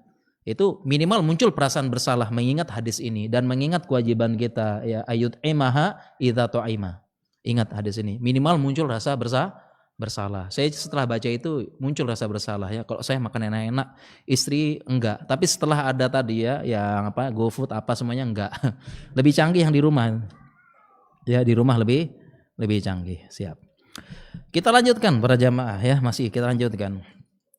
Wa yu'addibaha idza khafa nusyuzaha, dan mengajarkan adab apabila khafa, takut dengan nusyuz. Nusyuz itu adalah ketidakpatuhan istri alias ngeyelnya istri. Bima amarallahu ayyu'addiba bihi an-nisa, yaitu dengan cara yang Allah ajarkan dalam mendidik perempuan. Jadi cara mendidiknya dengan cara mendidik yang Allah ajarkan. Bagaimana yang pertama? Ayya'idhaha mau'izatan hasanah, yaitu dengan memberikan nasihat yang baik. Min ghairi sabbin, enggak boleh mencela. Wala syatmin, enggak boleh mengolok-ngolok. Wala takbihin, enggak boleh juga menjelek-jelekkan. Apalagi menjelek-jelekkannya ini mengungkit masa lalu. Karena kalau jelek-jelekin pasti mengungkit kesalahan masa lalu, ya kan? Kalau kita nyari bahan jelek-jelek kan gimana tuh? Ya, pasti mengungkit kesalahan masa lalu. Jadi begitu cara memberi nasihat kepada perempuan, tidak mencela, tidak ngolok, dan tidak ngungkit masa lalu. Fa'in ata'at, apabila dia patuh, alhamdulillah. Wa illah, kalau enggak, hajaraha fil firash. Langkah kedua adalah menghajar. Ya, meninggalkan tempat tidurnya. Dan ini ada rinciannya nanti ya, ada rincian. Kita baca dulu. Wa in ata'at, kalau dia taat alhamdulillah. Wa illa darabaha, kalau enggak baru dipukul. Ya, ada syaratnya fi ghairil wajhi, dipukul jangan di wajah. Makanya tempeleng enggak boleh secara mutlak. Enggak boleh. Ya, fil wajh. Ya, tapi kok sekarang banyak ya, kepengaruh sama film-film kayaknya, film terus apalagi FTV semua kok gampang banget ya, tiba-tiba nempeleng gitu ya. Nggak boleh. Dan syaratnya adalah dorban ghairu mubarrih, dengan pukulan yang tidak membekas. Kita baca dulu baru kita jelasinnya. Liqaulihi ta'ala, sebagaimana firman Allah, wallati takhafuna nusyuzahunna fa'idhuhunna. Dan perempuan-perempuan yang kalian khawatirkan dia nusyuz, tidak patuh, ngeyel, maka fa'idhuhunna, berikanlah dia nasihat. Yang kedua, wahjuruhunna, ya hajar, ya fil madaji, dari tempat tidur. Yang ketiga, wadribuhunna, pukul dia. Fa'in ata'nakum fala tabghu alaihinna sabila. Kalau dia patuh, ya udah, jangan cari-cari kesalahan lagi. Udah diam. Kalau udah patuh diam. Ya, diam. Kalau dia sudah patuh diam. Ya, jangan ada komentar lanjutan. Ya, Ya, karena ya memang kadang-kadang kita begitu, istri sudah patuh itu, nah kan coba dari kemarin gini kan enak jadinya, apa abang bilang ini kan, udah itu jangan ya. Jangan ya istilahnya ya. Maka disebut fa'in atau nakum, kalau dia patuh fala tabghu alaihinna sabila. Jangan cari jalan-jalan, maksudnya cari apa? Ada komen, intinya ringkasnya komentar-komentar setelah itu. Kalau udah patuh diam udah. Udah alhamdulillah, jangan lagi yang kayak tadi ya. Ya, kalau begini kan enak deh. Udah abang bilang jangan ini, jangan apa, jangan ngeyel kayak begitu gini kan. Udah jangan, sudah stop. Cukup. Ya, yang kayak gitu perempuan aja, udah perempuan. Laki-laki jangan. Ya, kalau perempuan ya wajar. Ya, seperti itu. Ya, oke kita lanjutkan. Jadi dan di sini disebutkan para ulama, perhatikan ini ya. Jadi ayat tadi ada syarahnya. Ada syarahnya. Jadi yang pertama kan kita nasihati dulu. Nasihati istri ya. Dan ternyata penjelasan ulama, sebelum Anda menasihati istri, koreksi diri dulu. Penjelasan ulama nih. Ya, sebelum kita menasihati istri, katanya para ulama, laki-laki, para suami itu koreksi diri dulu. Ya.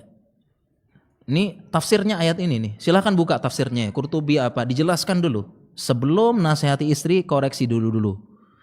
Ya, kenapa? Karena kesalahan istri itu bisa jadi karena maksiat suami. Jadi bisa jadi ngeyelnya istri, kesalahannya istri bisa jadi dari maksiatnya suami. Dan para ulama dalam tafsir tersebut membawa ayat wa ma asabaka min hasanatin famin Allah wa ma asabaka min sayyiatin famin nafsik. Dan apapun musibah yang menimpa engkau itu dari dirimu sendiri. Jadi laki-laki itu kadang-kadang perlu sebelum kita nasihati evaluasi dulu. Hebat kan ya? Jangan langsung main nasihat ya, main lancar apa gitu nasihatnya. Gitu ya. Nasihatnya ya, apalagi nasihatnya langsung yang ngeri-ngeri ya. Nasihatnya adalah kamu ngeyel ya. Ar-rijalu qawwamun 'alan nisa gitu misalnya gitu ya. Ya, atau kalau dia ngeyel langsung dibacain hadis gitu ya. Dibacain hadis tentang sujudnya perempuan di tahap suami gitu. Ya, si perempuan, lau kuntu amiron ahadan li ahadin ayasjuda li ahadin la amartu mar'ata antas juda li zaujiha. Ngeri-ngeri langsung ya. Belum apa-apa nasihatnya begitu. Ya, seandainya aku bisa memerintahkan seseorang untuk sujud kepada orang lain, aku perintahkan para istri sujud kepada suaminya. Sekarang sujud, Neng. Gitu ya. Ngeri ya, belum apa-apa udah begitu ya. Enggak. Ya, tapi katanya ulama koreksi dulu. Sebelum nasihati istri koreksi. Dan juga ada asar dari ulama, saya bacakan. Ada asar dari ulama, in asaitullaha ra'aitu dzalika fi khuluqi zaujati wa ahli wa dabbati. Ini asar ulama. Beliau mengatakan in asaitullah, kalau aku bermaksiat kepada Allah, ra'aitu dzalika, aku akan melihat atharnya, melihat dampaknya pada akhlak zaujati, akhlak istriku, akhlak ahli, akhlak anak-anakku, wadabati sampai kendaraanku. Itu ulama. Jadi setiap maksiatnya laki-laki, setiap maksiatnya suami itu mau tidak mau nanti ada pengaruhnya ke istrinya, ke anaknya dan ke kendaraannya. Itu asar dari para ulama. Ya, seperti itu. Ya, suami begitu ya, dia bermaksiat nanti istrinya juga ya gitu juga nanti. Jadi kita koreksi dulu gitu ya. Koreksi dulu ya, koreksi misalnya ya, misalnya contoh ya, kita ngeluhin istri kan suka nonton Korea. Kalau sudah nonton Korea itu kayak daurah pagi sampai malam, betul. Kalau nonton Korea kan ya istri ya, terus kita mau nasehatin istri nih, ternyata suaminya juga sama podo wae ngegame juga gitu kan. Ngegame juga sama gitu kan, gimana gitu mau nasehatin ya kan, sama. Atau sama juga suaminya juga saking sibuknya nggak pernah gaul sama istrinya, nggak pernah ada waktu, sibuk di kantor, sering ngelapor lembur-lembur terus ya, padahal dia sama juga di kantor ngegame ya, yang saya terlambat pulang ya ada game baru liris gitu. Ya sengaja gitu ya, coba kita evaluasi gitu. Ini penjelasan para ulama, sebelum menasehati dia harus evaluasi diri dulu, jangan langsung main nasihat seperti itu. Ya, nah kemudian Kemudian juga setelah itu barulah dia setelah dievaluasi, jangan-jangan dia juga banyak maksiat, ya, jangan-jangan dia tidak menunaikan hak istri, ya, tidak menunaikan ini dan sebagainya. Banyak ya. Kadang-kadang suami begitu ya, suami itu kadang-kadang nasihatin istrinya, Bu, kamu yang cantik sedikit gitu ya, kan itu kan, suaminya nasihatin istrinya, Dek, kalau di rumah cantik sedikit lah. Jangan begini-begini gitu ya. Kayak yang di luar-luar itu cantik begitu. Ya, akhirnya istrinya minta suaminya evaluasi, Bang, kalau mau cantik itu ya harus dimodalin dikit, Bang. Ya kayak di luar gitu loh. Ya beliin lipstick, beliin skincare, pedicure, manicure, ya cure-cure gitulah pokoknya. Ya. Makanya Bang modalin dikit, Bang, gitu. Kalau mau cantik kayak di luar, pakaiannya bagus begini ya, perawatan kulit biar kinclong, biar glowing, biar apa gitu. Ya, kadang-kadang nuntut istrinya cantik, nasihatin supaya istrinya cantik, tapi kadang-kadang tidak dimodalin. Dan tatkala suami melihat ya harga lipstick, harga pedicure, harga gamis yang bagus, dia lihat mahal, dia bilang sama istrinya, "Dek, aku cinta kamu apa adanya," gitu ya. Ya gitu kan. Ya. Nah, jadi seperti itu ya, kurang lebih seperti itu. Jadi dan banyak juga kadang-kadang. Saya juga mengalami demikian. Kadang-kadang saya pengen nasihatin, tapi kadang-kadang setelah saya pikir-pikir, oh iya ya, saya juga yang taksir itu lalai, kurang dan sebagainya. Ini nasihat dari para ulama. Nah, kemudian tadi disebut ya, menasihati min ghairi sabin wala syatmin wala takbih. Ya, menasihati istri itu adalah tanpa tanpa dicela, tanpa apa lagi? Tanpa dijelek-jelekan dan tanpa mengolok-olok dan tanpa itu mungkin masa lalu, jangan, udah ya, masa lalu udah kubur, dan juga kita ungkit juga nggak akan berubah masa lalu itu ya. Jadi jangan. Dan hebatnya ya, setiap dalam cekcok rumah tangga hebat sekali setan itu. Memori dulu itu datang semuanya ketika cekcok rumah tangga. Kenapa? Memang ada setannya, prestasi terbesar. Ya. Ya, jadi memori yang paling cepat, RAM-nya itu ya, RAM memori paling cepat yaitu RAM ya, memori buruk dalam ketika bertengkar suami istri. Entah kenapa datang semuanya dengan cepatnya. Ya, RAM super cepat itu ketika berkelahi suami istri, memori buruk datang. Semua cepat. Dan ketika bertengkar disebutkan, diingatkan lagi kesalahan-kesalahan yang dulu. Jadi nggak boleh seperti itu. Ya, dan kemudian tanpa mencela, jadi dinasihati yang baik. Dan termasuk juga arahan para ulama, menasihati istri juga di saat yang baik. Ya, di saat dipilihin di waktu yang tepat begitu. Ya. Jadi jangan saat istri lagi marah nasihatin, makanya disebut dengan mau'idhah hasanah. Nasihat yang bagus, ya, nasihat yang mengena, bukan saat istri lagi marah dinasihatin. Seperti itu, istri lagi marah lagi kemudian dibacakan, istri lagi marah ya, marah besar gini-gini, kemudian kita bacakan hadis la taqdab walakal jannah walakil ya. Itu enggak akan masuk gitu ya. Tunggu tenang dulu gitu ya. Tunggu tenang dulu. Ya, istri tenang dulu. Kalau istri marah, tenang. Ya, jangan tenang, jangan langsung ambil langkah cepat mau izu hasanah. Suruh dia tenang dulu, suruh dia dulu, kita tenangkan. Ya, kalau ilmu psikologi modern kan katanya dipeluk dulu, ya. Istri lagi marah itu dipeluk, didengarkan dulu, jangan dibalas sedikit pun, apalagi berdebat. Nanti kalau berdebat ya tetap kalah, dan nggak akan selesai, karena berdebat dengan istri seperti menguras air laut, ya, nggak akan habis-habis gitu ya, kalah. Seperti itu. Jadi dengarkan dulu dan jangan masukkan dalam hati. Bahkan ada nih ya, Masya Allah, ini ada tips bagus gitu ya, mudah-mudahan kita bisa terapkan. Tips bagus ketika istri marah besar ya. Jadi suami itu dituntut tenang, apalagi suami itu dianugerahkan perasaan logika. Ya, jadi tenang. Jadi kalau istri sedang marah gitu ya, maka suami tenang, dipeluk, berusaha mengontrol.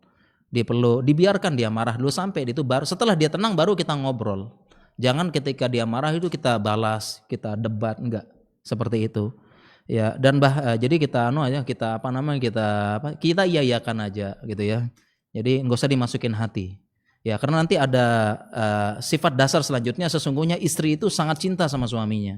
Jadi itu sekedar, kalau dia marah itu sekedar emosi sesaat. Aslinya dia sangat cinta dan sangat membanggakan suaminya. Jadi emosi sesaat aja.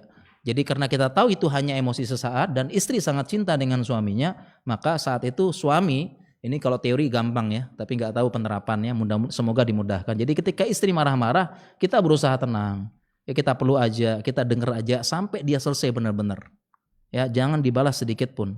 Seperti itu. Itu arahan dalam syariat kita. Jadi kalau dimarahin tadi ya, dia iya-iyakan aja. Abang ini begini-begini, iya deh. Abang ini gini-gini, iya deh. Abang ini gini-gini, iya deh. Abang ini gini, pokoknya dengan abang ini nih, sampai mana tadi? Gitu ya. Iya deh, sampai mana tadi? Sampai mana? Gitu ya. Pokoknya digituin aja ya. Nah, ada tips ya, ada tips bagus ketika istri marah, yaitu hadis Nabi SAW. Yaitu Nabi SAW bersabda, "Man qadhama ghaidhan." Barang siapa yang bisa menahan amarah. Barang siapa yang bisa menahan amarah, wa huwa qadirun ala ayyunfidhahu. Padahal dia mampu untuk melampiaskannya. Jadi barang siapa yang dia sedang marah, dia tahan amarahnya dan dia qadirun, dia mampu melampiaskan. Artinya enggak jadi marah.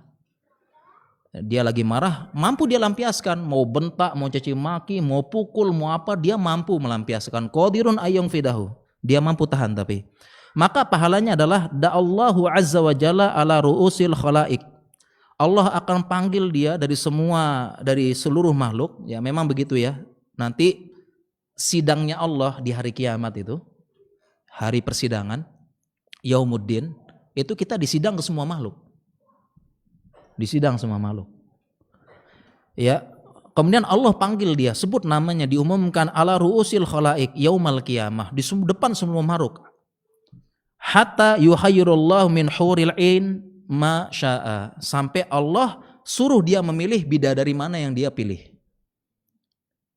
Ya, jadi dan itu diumumkan ke seluruh makhluk. Kalau dia mampu menahan amarah dan tidak melampiaskan. Nah, jadi kalau istri marah-marah, suami mampu enggak suami mampu enggak balas marah? Saya tanya sekarang, kalau istri bentak-bentak, mampu enggak suami bentak lebih keras? Mampu enggak? Mampu. Tapi dia tahan. Padahal dia mampu. Bahkan kalau istri cuma kayak gini, suami mau pukul istri bisa. Mau bentak lebih keras bisa enggak suami? Bisa, tapi dia tahan.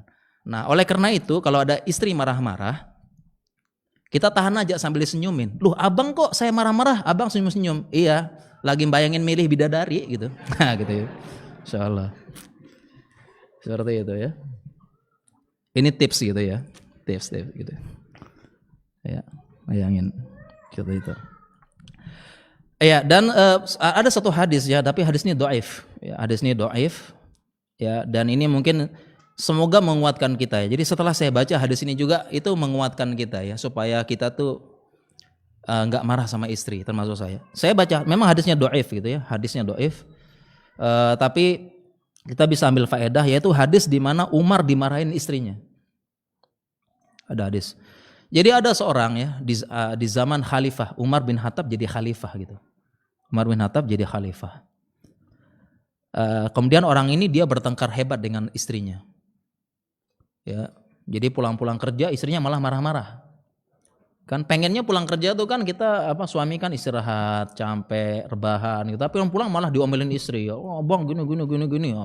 Akhirnya orang ini orang ini mengatakan kalau gitu saya laporkan ini sikapnya dia sama Umar. Ternyata begitu sampai rumah Umar, kaget juga dia, nggak kalah dahsyatnya istrinya juga marahin Umar gitu. Lebih kalah, lebih dahsyat lagi nih kena marah Umarnya, kamu begini. Dan dia lihat Umar cuma diam aja. Ya, atau bahasa orang Jawanya, nje gitu ya.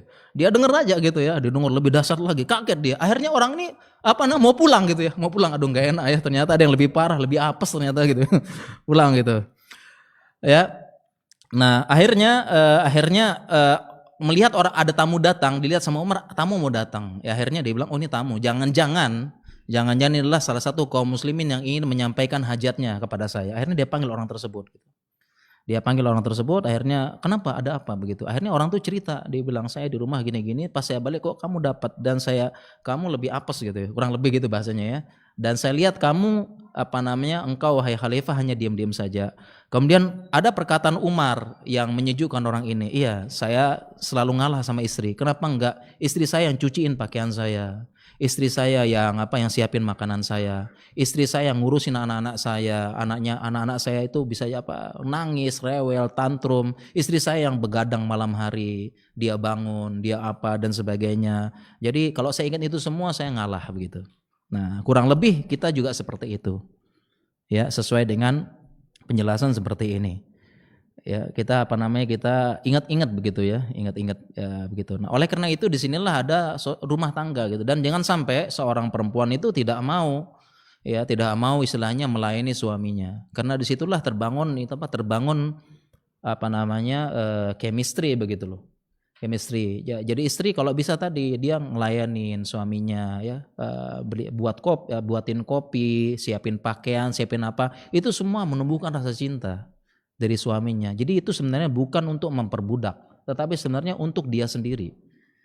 Jadi memang secara zahir istri kok saya jadi budaknya suami nih istilahnya, nyiapin kopi, nyiapin ini, apalagi sekarang kan yang digaung-gaungkan oleh orang feminis.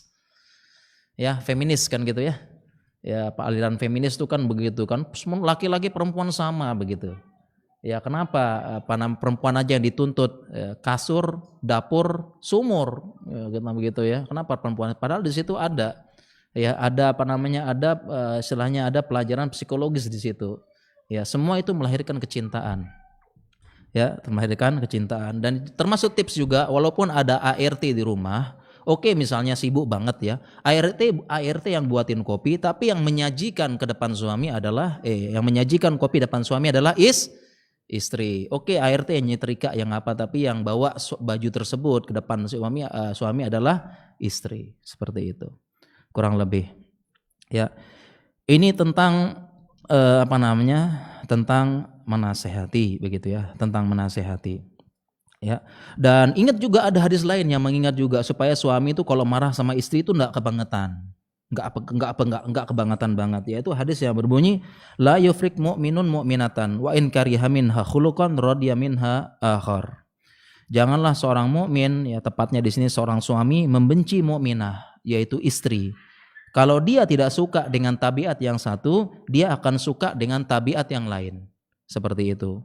Ya, dan salah satu tabiat yang lain itu adalah dan ada hadis yang berbunyi jangan sampai laki-laki memukul istrinya di siang hari, kemudian mohon maaf menjimainya di malam hari. Ada hadisnya, seburuk-buruk. Ya, dia pukul istrinya siang hari, malamnya dijimai. Itu seburuk-buruk.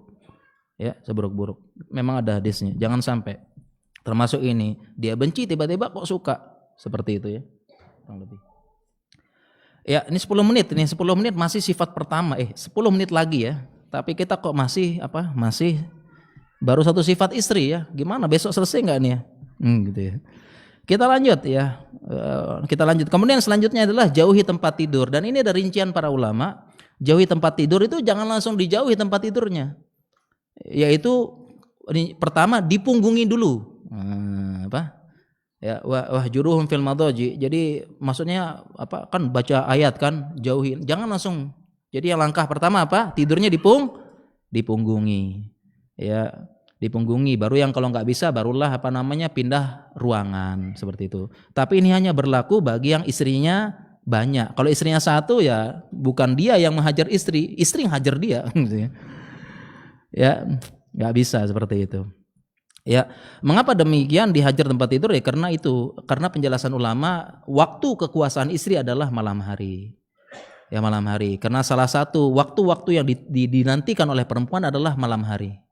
Waktu yang paling dinantikan perempuan itu malam hari, yaitu ketika dia bisa curhat sama suaminya, ngobrol, pillow talk, itu waktunya perempuan. Nah, ketika kebutuhan utama ini dihilangkan, harapannya dia bisa Bisa mengingat kesalahan. Begitu. Ya, mengingat kesalahan. Ini salah satu. Ya, salah satu. Makanya fikihnya kalau laki-laki punya istri beberapa, siangnya boleh dia hilang, kemanapun boleh. Malamnya harus balik sama istri, karena itu adalah waktu. Itu fikihnya. Ya, fikihnya seperti itu. Ya, malamnya harus. Ya, kemudian selanjutnya adalah memukul, dan memukul tadi jangan di wajah dan jangan dengan pukulan yang membekas. Dan dari tafsirnya, jadi jangan ya boleh dipukul, tempeleng, smackdown dan sebagainya jangan. Baca tafsir ulama. Tafsirnya dari Ibnu Abbas, dia mengatakan madorbu ghairul mubarrih. Itu apa maksudnya pukulan yang tidak menyakitkan? Dia mengata as-siwak. Pukul dengan siwak, kayu siwak. Washibuhu atau yang sejenisnya. Jadi mukul istri adalah pukulan dengan siwak ya. Jadi dipukul, dibogem, di apa jangan ya. Maksudnya adalah pukul dengan siwak. Sebagian lagi pukul dengan bantal gitu ya. Dipukul dengan bantal seperti itu. Ya, jadi dan ini yang dimaksud dengan ulama adalah dorbut ta'dib, pukulan mendidik. Tujuan pukulan tersebut adalah untuk sekedar menunjukkan tidak suka, bukan untuk menyakiti. Jadi tidak boleh. Dan kalau dipilih lagi, ya lebih baik tidak dipukul. Karena Nabi SAW nggak pernah sampai level yang ketiga ini. Kalau mau lebih baik, nggak usah dipukul. Karena Nabi SAW tidak pernah sampai level yang ketiga. Sebagaimana hadis Aisyah, ma daraba Rasulullah SAW syai'an qattun biyadihi walam ra'atan wala khadiman. Katanya Aisyah, Nabi SAW nggak pernah mukul. Baik itu nggak pernah mukul dengan tangannya. Baik itu dengan istri-istrinya, baik itu dengan khodimnya, baik itu dengan budak-budaknya. Ya, jadi kalau mau kita ikutin Nabi, nggak usah sampai level yang ketiga, nggak pernah seperti itu. Ya, dan ini syariat, ya syariat Islam. Dan satu lagi syariat Islam, kalau kita sedang menasihati dan istri nusyus gitu ya, syariat Islam tuh kalau jangan tinggalkan rumah. Tetap di rumah. Jadi dan sangat tidak bagus sedang cekcok belum apa-apa suami keluar rumah, enggak. Itu tidak disyariatkan. Ya. Jadi cekcok kan suami itu kalau mau cekcok enaknya tuh keluar dari rumah ya, itu enggak. Sangat tidak dianjurkan seperti itu. Seandainya kalau keluarnya kemana? Ke masjid. Sebagaimana kisahnya Ali bin Abi Thalib dengan Fatimah. Ya, kisahnya Ali bin Abi Thalib dengan siapa? Dengan Fatimah yang dia sedang bertengkar hebat, dan ini menunjukkan dua orang soleh, dua orang yang ahli penghuni surga udah pasti gitu ya. Ya, itu tidak terlepas dari cekcok rumah tangga. Jadi rumah tangga itu cekcok ibarat garam, sekali-sekali ada dan nggak mungkin nggak ada sama sekali. Tapi yang paling bagus adalah yang cepat sadar dan cepat baik lagi. Ya, jadi Ali dan Fatimah penghuni surga ini loh. Cekcok dahsyat. Ya, hadisnya itu Ali sama Fatimah cekcok dahsyat gitu ya. Dan Alinya sudah marah besar, dan akhirnya Ali pergi kemana? Pergi ke masjid. Ke masjid kemudian dia berbaring di tanah. Itu kan cara supaya meredam amarah. Kalau nggak bisa duduk, kalau nggak bisa berbaring, kalau nggak bisa wudhu dan sholat. Dan Ali sampai masjid dia berbaring di tanah. Kemudian dilihat oleh Nabi SAW, kemudian dibangunkan dengan sapaan Abu Turab, kum ya Aba Turab. Ya, dari situlah Ali mendapatkan nama kunyah yang dia cintai. Karena dikasih oleh Nabi SAW, bangunlah wahai Aba Turab, Abu Tanah. Karena itu seperti itu. Ya, nah jadi kalau sedang cekcok sama istri, larinya kemana jamaah? Kita larinya ke masjid. Jangan cekcok sama istri larinya ke mall, larinya ke kafe gitu ya. Pas lagi cekcok sama istri larinya ke kafe. Tiba-tiba pelayannya perempuan kasih kopi. Ya Allah, istri saya nggak pernah kayak gini gitu ya. Jadi gitu, seperti itu ya. Larinya ke mall apalagi ya, ngelihat pemandangan-pemandangan dan sebagainya begitu ya. Makin ini gitu. Ke masjid seperti itu. Ya, kemudian ada cara lain lagi, Masya Allah, bagus ini ya. Ada kisah ulama. Ya, ada kisah ulama. Ro'a hakimun rojulan yadribu zaujatahu. Saya bacakan ini ya. Dari kitab Rodatul Uqala, penulisnya Imam bin Abu Hatim. Dia meriwayatkan ro'a hakimun rojulan yadribu zaujatahu. Ya, seseorang dia melihat seseorang memukul istrinya. Ya, dia mengatakan, dia lihat ada orang, dia sedang pukul istrinya. Kemudian dia mengatakan faqala lahu, dia pukul dengan tongkat istrinya. Kemudian dia mengatakan faqala lahu, dia mengatakan al-asa lil bahaim. Amman nisa fatudrabu bin nisa katanya. Ini sudah kalau istrinya, ini langkah selanjutnya. Adapun aso, adapun tongkat itu untuk hewan ternak. Jadi kamu jangan pukul istri. Tongkat itu untuk lil bahaim. Amman nisa fatudrabu bin nisa. Adapun perempuan dipukul dengan perempuan katanya. Maksudnya apa? Maksudnya adalah yutazawwaja alaiha, kamu nikah lagi gitu. Kayak gitu. Jadi kalau masih ngeyel begitu langkah selanjutnya. Ini mohon maaf ya, ini asar ulama. Saya bacakan aja. Begitu.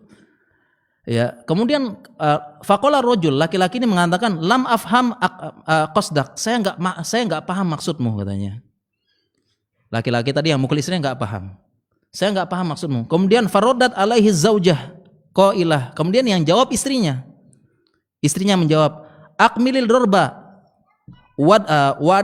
wada min hazal gobi. Dia mengatakan, ya, perempuan ini mengatakan, akmilil dorba, lanjutkan pukulannya, tinggalkan orang bodoh ini, gitu. Gitu ya, paham nggak? Iya gitu ya, paham ya. Jadi istrinya malah komentar gitu ya, lanjutin akmilil dorba, lanjutin pukulannya, tinggalin orang bodoh ini gitu ya. Ya, jadi nanti kita ada pembahasan kalau perempuan cemburu itu akalnya hilang. Kita ada pembahasan seperti itu. Ya, kita lanjutkan.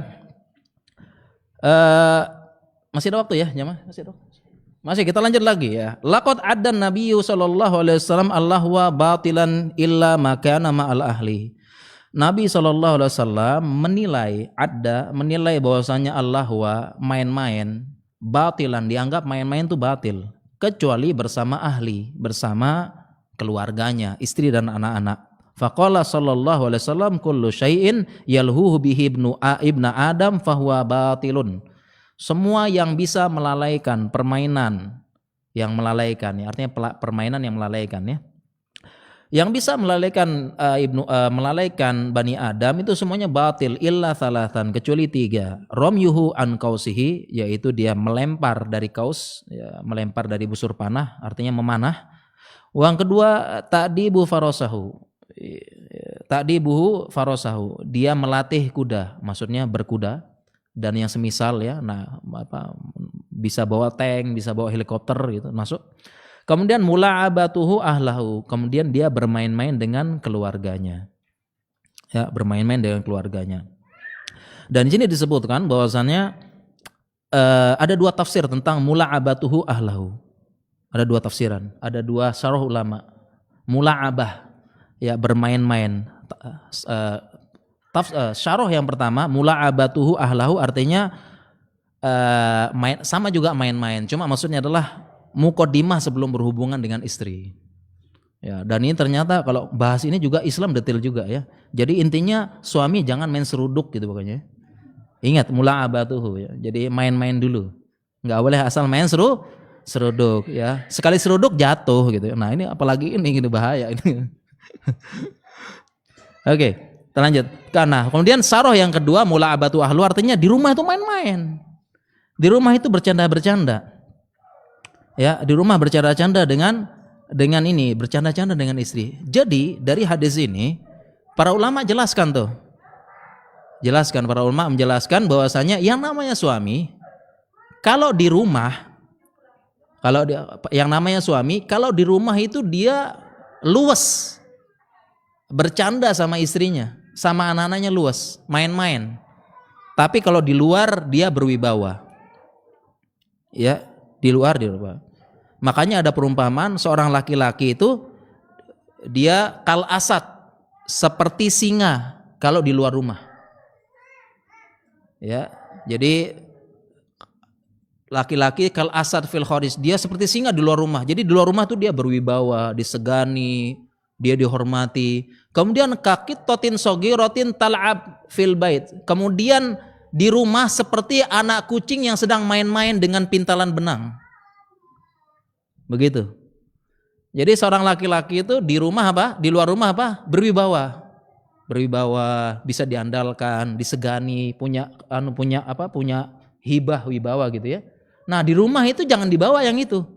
Yang di rumah itu mula'abah, dia main-main seperti anak kucing, di rumah main-main sama istrinya, main-main sama anaknya. Ya, anaknya. Jangan kebalik.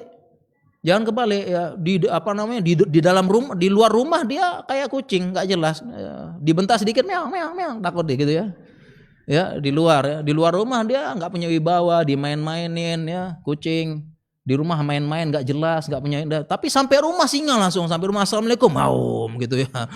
Ya, mau gini langsung mau nerekam istri, enggak, kebalik. Sampai rumah tuh main-main sampai rumah, canda-canda sama anaknya, ya main-main sama istrinya di rumah, banyak canda, main kuda-kudaan sama anaknya, main ini, begitu di rumah. Ya, jangan kebalik. Ya, jangan kebalik. Ini disebut dengan mula'abah. Makanya saya bacakan asar lagi. Kita main-main baca asar nih, supaya para jamaah paham bahwasanya ulama dulu kalau jelasin detail juga. Ada riwayat an Sabit bin Ubaid rahimahullah mengatakan, "Ma ra'aitu ahadan ajallu idza jalasa ma'al qaum wala afqahu fi baitihi min Zaid bin Thabit." Ya, apa katanya Sabit bin Ubaid ini mengatakan, "Ma ra'aitu ahadan, saya tidak pernah melihat seorang pun. Ajalla idza jalasa amal qaum." Dia itu ajallah, berwibawa kalau sedang duduk sama teman-temannya. Jadi kalau duduk sama teman-teman berwibawa, teman-temannya segan apa gitu. Kemudian wala afkaha fil bait, tapi kalau di rumah dia kocak. Dia lucu-lucuan di rumah. Begitu. Seperti itu. Sampai rumah dia min Zaid bin Thabit, yaitu Zaid bin Thabit. Ya, jadi kurang lebih seperti itu. Ya, kurang lebih seperti itu. Jadi di rumah itu mula'abah, main-main ya. Jangan serius-serius di rumah. Sampai rumah pasang tampang serius, tampang apa. Pokoknya main-main lah ya di rumah ya. Main-main, bercanda-canda, baca jokes gitu ya di rumah. Jadi di rumah jangan serius terus gitu ya. Sampai rumah sama istrinya ya bahas apa ya. Di rumah tuh bahas yang ringan-ringan gitu sama istri. Ya, ngobrol yang ringan-ringan. Ini gimana sih? Ngobrol tentang ini ya, jalan-jalan kemana Bang? Itu ya, ngobrolnya yang ringan-ringan ya. Jangan serius-serius. Jangan sampai rumah istrinya ini tentang sekarang pelajarannya mustalah hadis. Coba buka bukunya. Gitu kan. Ya, apa beda hadis mukhtalaf sama mu'talaf gitu. Jelaskan ini, jangan gitu ya. Di rumah main-main sama istrinya. Dan ini yang dilakukan oleh Nabi SAW. Dia bercanda. Ya, contohnya Nabi SAW mungkin sudah tahu semua hadisnya, yaitu main-mainnya apa? Ya, lomba lari dengan Aisyah. Saya rasa hadisnya ma'ruf ya. Lomba lari dengan Aisyah. Jadi Nabi SAW itu lomba lari dengan Aisyah. Nggak usah saya bacakan ya. Sudah tahu ya. Intinya yang pertama, siapa yang menang? Ya, lagi jalan-jalan. Kemudian Nabi SAW mengatakan kepada sahabatnya, jalan duluan. Saya mau lomba ini. Ya, jadi sahabatnya justru dikesampingkan. Ya, dia jalan. Yang menang siapa? Ta'ala hatta usabikuki. Siapa yang menang pertama? Ya, yang menang siapa? Aisyah yang menang. Kenapa? Karena aku makin kurus. Karena aku masih apa? Masih kurus. Kemudian setelah berapa lama Nabi ngajak lomba berlari lagi, main-main. Kemudian selanjutnya yang menang siapa? Yang menang Nabi SAW. Sehingga Nabi SAW main olok-olokan juga gitu loh. Hadhihi bitilka. Ini balasan yang dulu. Gitu, saya menang. Ya begitu. Ya, dan Aisyah mengatakan, iya aku kalah karena dulu aku kurus, sekarang aku gemuk. Ya memang begitu sunatullahnya perempuan, istri itu ya. Dulu kurus, sekarang gemuk. Sebelum nikah 48, setelah menikah kebalik 84. Lihat ya. Seperti itulah kurang lebih. Ya. Seperti itu. Nah, jadi main. Dan demikian juga banyak main-mainnya Nabi. Kalau kita jelasin main-mainnya Nabi banyak. Contohnya main-mainnya Nabi yaitu yang memungkinkan di zaman itu, yaitu main-mainnya adalah mandi bareng dan rebut-rebutan gayung. Ya, jadi mandi bareng sama rebutan gayung. Ya, jadi ini ada hadisnya dan ini adalah salah satu hadis Nabi yang mungkin jarang kita terapkan ya, sudah lama, kecuali pengantin baru aja gitu ya. Udah lama. Ya, Nabi SAW, Aisyah menceritakan kuntu aktasilu ana wa Rasulullah SAW min inain wahidin. Ya, fa yubadiruni hatta qulu da'li. Ya, artinya saya mandi dengan Nabi SAW bareng-bareng, kemudian kita rebutan gayung. Dan mungkin gayung itu dipakai untuk ngelempar dan sebagainya, main-main gitu ya, siram-siraman, main-main. Itu katanya Aisyah. Ya, kemudian ada yang bilang, Ustadz, ya, kalau mandinya bareng Aisyah umurnya belasan tahun saya juga mau gitu ya. Nah, kalau ini mah saya semangat seger-seger. Sekarang udah 50 ya Ustadz gitu ya. Kalau kayak Aisyah 17-an tahun sih mau Ustaz gitu ya. Mau. Tapi jangan khawatir, ternyata ada hadis yang lain yaitu Ummu Salamah pun menceritakan hal yang sama. Ummu Salamah mengatakan kuntu aktasilu ma Rasulillah sallallahu alaihi wasallam min inain wahidin faqalat fakana yuqabbilu fa huwa shaim. Ummu Salamah bilang, aku juga mandi sama Nabi sallallahu alaihi wasallam. Ya, bahkan dia enggak mau kalah riwayat sama Aisyah, dia bilang Nabi sallallahu alaihi wasallam mencium aku saat itu, gitu ya. Wa huwa shaim, dalam keadaan puasa. Ya, dan Ummu Salamah sudah tua.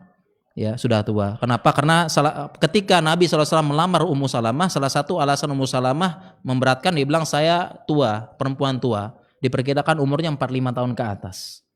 Jadi Nabi SAW juga mau. Jadi kalau ada sudah umur 40-an ngajak mandi bareng, jangan bilang, udah tua ingat umur. Jangan gitu ya. Itu Nabi SAW juga begitu. Sekali-sekali nggak apa-apa. Ini termasuk main. Sehingga kita bisa ya main-main yang mubah. Mungkin zaman kita apa ya sekarang ya. Dulu zamannya Nabi. Jadi mau main petak umpet, main apa. Jadi main-main lah sama. Ada jadwal main-main yang mubah dengan istri dan anak-anak di rumah. Termasuk jadwal ngajak jalan-jalan, ngajak keluar, main-main di luar. Itu termasuk muamalah yang baik. Mungkin seperti itu. Ya baik para jamaah sekalian dirahmati Allah Subhanahu wa taala, sudah selesai satu sesi, tapi baru satu pembahasan kita ya. Itu baru halaman berapa tuh? Oh iya, nggak cukup kayaknya 2 hari jamaah ya, insyaallah. Nggak apa-apalah. Nampaknya kita bahas haknya perempuan saja, laki-laki nggak usah dibahas. Nggak usah dibahas laki-laki ya. Begitu ya. Baik jamaah, kita cukupkan. Insyaallah kita lanjut ya. Lanjut nanti habis asar nanti insyaallah kita lanjut. Ya kita tutup dulu. Subhanakallahumma wa bihamdika asyhadu an la ilaha illa anta astaghfiruka wa atubu ilaik. Wassalamualaikum warahmatullahi wabarakatuh.